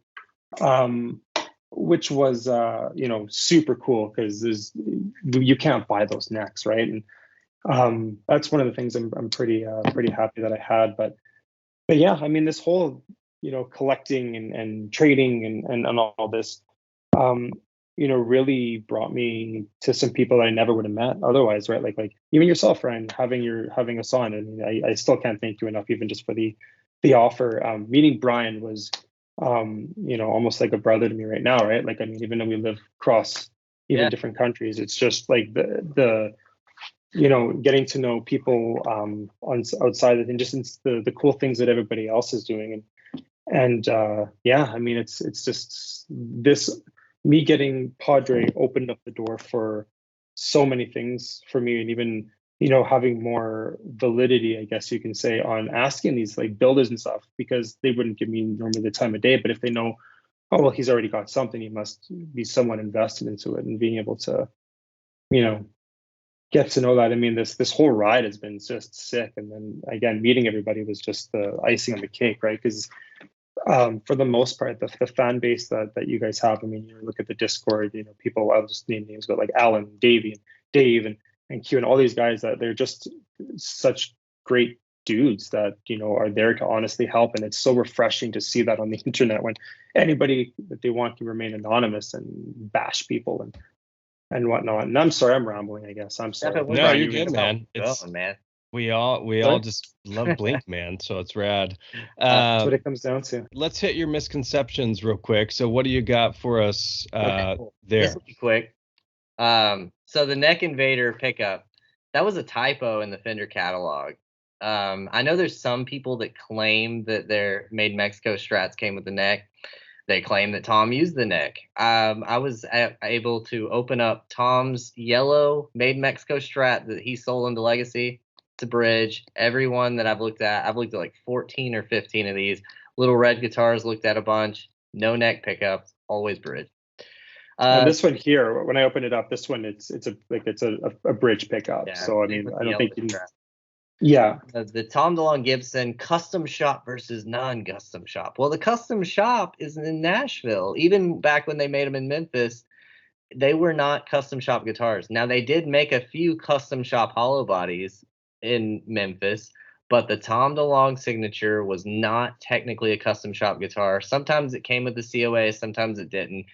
Gibson's just not consistent. It doesn't mean one's more valuable than the other or different. Interesting. The Jazzmaster does not have an Invader. It has the Dirty Fingers. We touched on that earlier. Please know it's Dirty Fingers. I promise. The colors of the Strats. We can't win this argument. Alex doesn't remember. Tom doesn't remember. I had one guy send me an Instagram message and said, "Just ask Tom." He doesn't remember. Yeah. I asked Tom. He has no idea.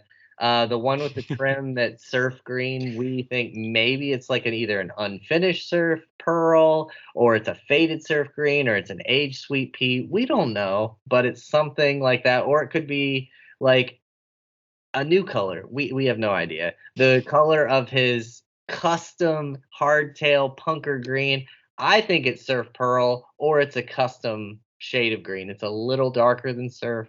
People get mad at me about that, but I mean, it looks that way to me. But that's just awesome. This section was just an opinion. Tom doesn't use his SIG guitars on most of the albums.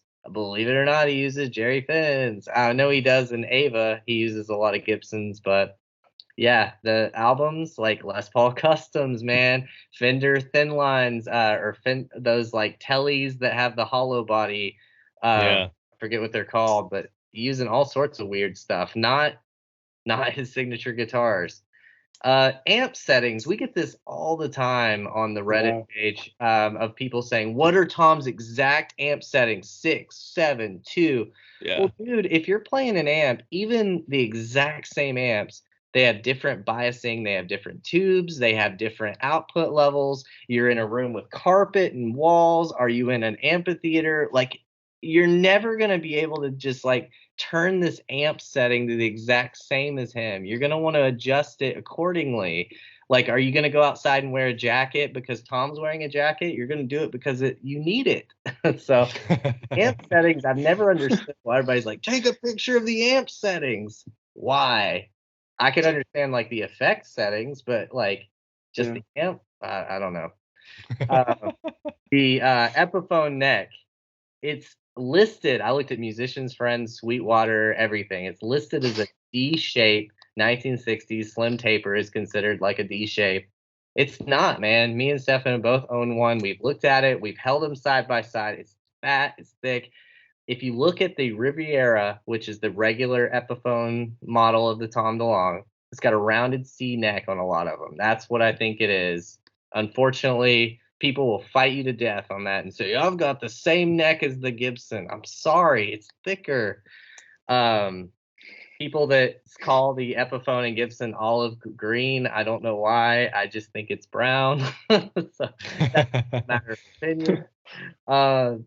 Here's some good news. The DF in your Epiphone, if you get a Tom DeLonge Epiphone, is the exact same USA made one that's in the Gibson. That's good to know. Same ohms and everything. So you know that the Squire has the Duncan design, not the Epiphone. It's got the USA dirty fingers. I just wanted to touch on how everybody points out that Tom does nothing but downstrokes. Some people say that. I saw one dude play Dysentery Gary, like all downstrokes, and he was like freaking out. And I was like, dude, I've seen him play Dysentery Gary live. He does up and down. I know he does some parts downstrokes, but he's a normal player. He goes up and down. I swear to you, I saw that. Can we just really quickly just say that the guy who does all downstrokes in that, it's impressive. It is impressive. That'd be tough. Do it for fun. It's a lot. It's a lot of hand gestures. Yeah. It's crazy. Okay, and now I want to bring up the photos from shows. Okay, he used the Natural on the Pop Disaster tour, the entire tour. Where are the photos? Okay, he used the yellow Strat on Adam's song every single show. Where are the photos? Why do we not have photos from like Pop Disaster or like Tom smashing a guitar at every single one of the Take Off Your Pants and Jacket shows? Why? Well, there were no digital phones that looked like this and took great pictures. There was nobody with these great little digital cameras. And you're like, okay, why didn't they have SLRs in the press? I talked to a guy that shot some of the pictures. Notice that when you look up the pictures from like Take Off Your Pants and Jacket, they're not sweaty. They're all just like clean and they haven't been sweating. Mark sweats a lot. And it's like, oh, wait, they were allowed to take photos for like the first 3 songs and then they had to get out of there. So like that's why you never see photos of the Natural Strat from like an SLR. You don't see, I guess it wouldn't even be called SLR, right? Is the film? But like, it would be SLR, just not digital SLR. You don't see the yellow, you don't see much of the orange, but he played that song every show. You don't see him smashing anything. It's like, well, that sucks. Yeah, that's interesting. And they don't look sweaty. You look at all those photos from Enema, none of them are sweaty. And that's common for photographers. Like you get 3 songs and then gotta bounce. So yeah, that like makes perfect sense. Right at the beginning, Yeah. You gotta get out of there. So that way the crowd can enjoy it. They don't want to keep them there in the way. And right. And then the last thing I want to bring up, it's not really a misconception. I talked to Matty Barato. We didn't talk about the baritone Barato guitars, but he made those. And he told me on the phone that Tom hates the tenon cover, which is that little bitty pick guard that's on his signature Gibson and Epiphone. He thinks it's ugly. It's like this right here. So like for a while now on his new ones, they're painted different colors. I don't know the story on it, but for a while he was painting them the exact same color of the body of the guitar because he hated how it looked and was just trying to hide it. So Maddie was saying Gibson couldn't figure out a way to connect the body and the neck without having that joint there. And he said Gibson will not use wood filler of any kind. That's just not tradition. That's not what they do. So they had to have a pick guard. It was designed by the builder's friend at Fender. There was a guy from Fender that designed that little pick guard for him. And Tom doesn't like it. He didn't think it looked good, but it was on there. And that was just like a cool fact. That's funny. I'm going to pay attention to that now. Every time I look at his guitars, I don't think I've ever paid attention to that. Yeah. One other thing, just because I know that was the last of the misconceptions, but one other one is, why Tom switched to Fender from Mesa and Marshall to Fender and Vox, like in the amp settings. It's because the guy who helped with Gibson to get his signature model, gave him his Les Pauls, went to Vox. And so when he went to wanted Vox, he's free like, hey, shit, man. He wanted free yeah. shit. So he's like, okay, well, I'll just do that. And then Doug was like, yeah, I mean, a lot of the big players use Vox AC30s. So yeah, if you want to use those. And that was it. It's because just the relationships that he had, and he wanted to make sure, the relationships that he had kept up, and and yeah, that was Jeff it. It told wasn't me really much else. Tom is the cheapest rock star you'll ever meet. Like, doesn't want to spend money. And so you're probably asking, I know a lot of your fans will probably be like, are they going to remake the Gibson? Well, the ultimate answer is we don't know. If Blink were to get back together and blow up, sure, maybe. But as of the last time I talked to the builder and Jeff about this, they said the schematics were destroyed with the Memphis factory. They didn't even save them. So if they were to have one made, they told Tom he would have to give them a model, and then they would take it and remake it. And I asked Jeff, I said, so how much would this be? He said they quoted like 8,000 to 12,000 to get one made, and then for one. You can have more made for a little cheaper, but to get one made, it'd be 8 to 12 or whatever. And I said, well, I guess Tom's not going to do that. He said, no way. He said he was getting these things for free before, and he's going to have to buy them. No way. But he's not happening. Discount. But wow, that's crazy. I know, it's crazy. I don't see them making a Gibson unless maybe Blink blows up, or they see a cash grab of like, remember Blink when we're old, or something. Well, the other thing too is like the builder said that they don't really do any modern takes for Gibson. They might with Epiphone, but with the Gibson line, it's typically traditional they want to stick with. So I don't even know if we'll ever see another Gibson. That's one of the reasons why they don't do Dave Grohl's anymore. They said they lose money on Dave Grohl. Yeah, so it's like, it's hard, right? All right. Well, I have heard. Yeah, so. You guys are just so full of information, man. This was such a great conversation. Yeah, I mean, this is stuff our wives hate us. Don't even care about. we're gonna end this just shy of 2 hours, which is wild. So I'm gonna hit you guys with no, this has been great. I'm gonna hit you guys with some rapid fire and get you out of here. So let's start with Brian. These are pretty easy, I think. But favorite Blink album? Oh, Untitled for sure. Okay. Favorite song? I think that Feeling This is the greatest written song, but I say my favorite is probably Always. Okay. I wouldn't have guessed that. Interesting. As far as I like to pose it this way on the pod. If your house is on fire, everybody's safe, pets are safe, family's safe, you can grab one item running out of the house. What are you grabbing? Let's say it's not any guitars. So this probably isn't worth anything, but I caught a drumstick. It's the only drumstick I've ever caught in any show. And I've gotten lots of pics, but Travis is from 2004, the Untitled show. It hit me in the face and it gave me a fat lip.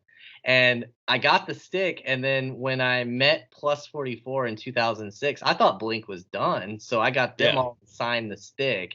And like, I have no way to prove it. I have no, it looks like any other Travis Barker stick. There's millions of them, but I don't know. It's just special to me. Oh, that's a great answer. That's awesome. Right up my alley. Yeah, that's the type of thing that I like to hear because it has a story behind it. It has meaning. So that's really rad.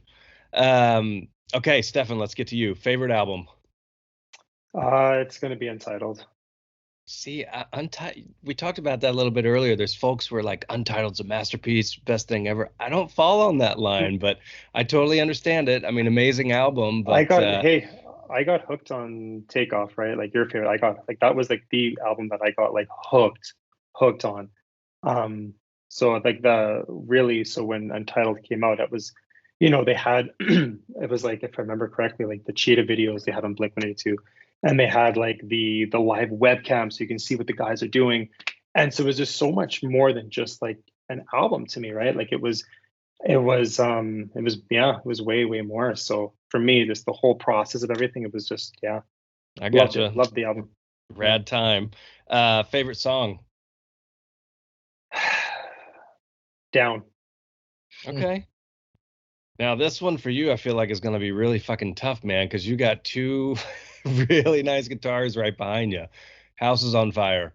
Pets are safe. Family safe. You can grab one item on your way out. What are you And not grabbing? your guitars, because we know. Aside from the guitars, yeah. And aside from anything like meaningful for my kids, it would probably be I have a set list I got. It was from Chris Holmes, a set list of Boxcar Racer's second show. Oh So shit! I think out of my whole collection, that is one of my because again, I'm such a huge Boxcar Racer fan. As much as like I mean, Untitled and Boxcar for me are kind of hand in hand, just the way that everything that was going through in Boxcar came out, and just sort of have that with a guitar pick from Boxcar, that really does. Even though it's just a piece of paper. Yeah, I'd like to see a picture of that. We should take a picture of that with the pick you got, and we'll put that up on the pod page, because that's the type of shit that I just love. Yeah. That memorabilia. Yeah. Cool. No, it's a piece of paper with some letters on it, but I mean, what it symbolized for me, anyways. I mean, their second ever show. It's just, I mean, the names of the songs. I'm just looking at this list, and the names of the songs weren't even done yet, right? So like, there's some song names that are different now than was in the set list, and so that was that's one of my aside from like the guitars, definitely. I've got a set list right there. I can see it from a Blink show. So yeah, I love those things. Cool. All right, dudes. Well, hey, I appreciate taking the time to knock this out and take us on a little journey through Tom's guitar history. I think the Tom bots and the gearheads are just gonna love the information. Yeah, we're gonna hopefully we didn't bore anybody. But yeah, no, honestly, Ryan, I can say the same for Brian too. It's just huge thank you for having us on, right? Like, this is for someone like Brian and I to come out and actually share all of the information that we've gathered over the years that a lot of people I think would just find completely useless and whatever, to actually speak on a platform where people will listen and hopefully learn and have some like, oh man, that's cool kind of moments. And so having us on here, man, we really appreciate it. And it means a lot. Yeah, no problem. This will live on forever. 20 years from now, people are going to be listening to 2 hours of Tom's guitar talk on the 182 Love News YouTube page. Cool. So love it. Let us know where to find you guys at. And then, as a follow-up, if folks have any questions or they want to discuss this stuff, then obviously head over to the TomDeLongeGuitars subreddit page. You guys are mods and hanging out there, so they can catch you guys there for sure. But let us know where to find you at on Instagram or wherever if you want. You can find me at that Brian Wallace with an I, BrianWallace. That Brian Wallace. And then I am Stefan _K, so STEFAN _K on Instagram. Cool. All right, dudes. Once again, appreciate you for hanging out and taking the time to hop on the pod. Thanks, Ryan. It's awesome. No problem. Thank you, man.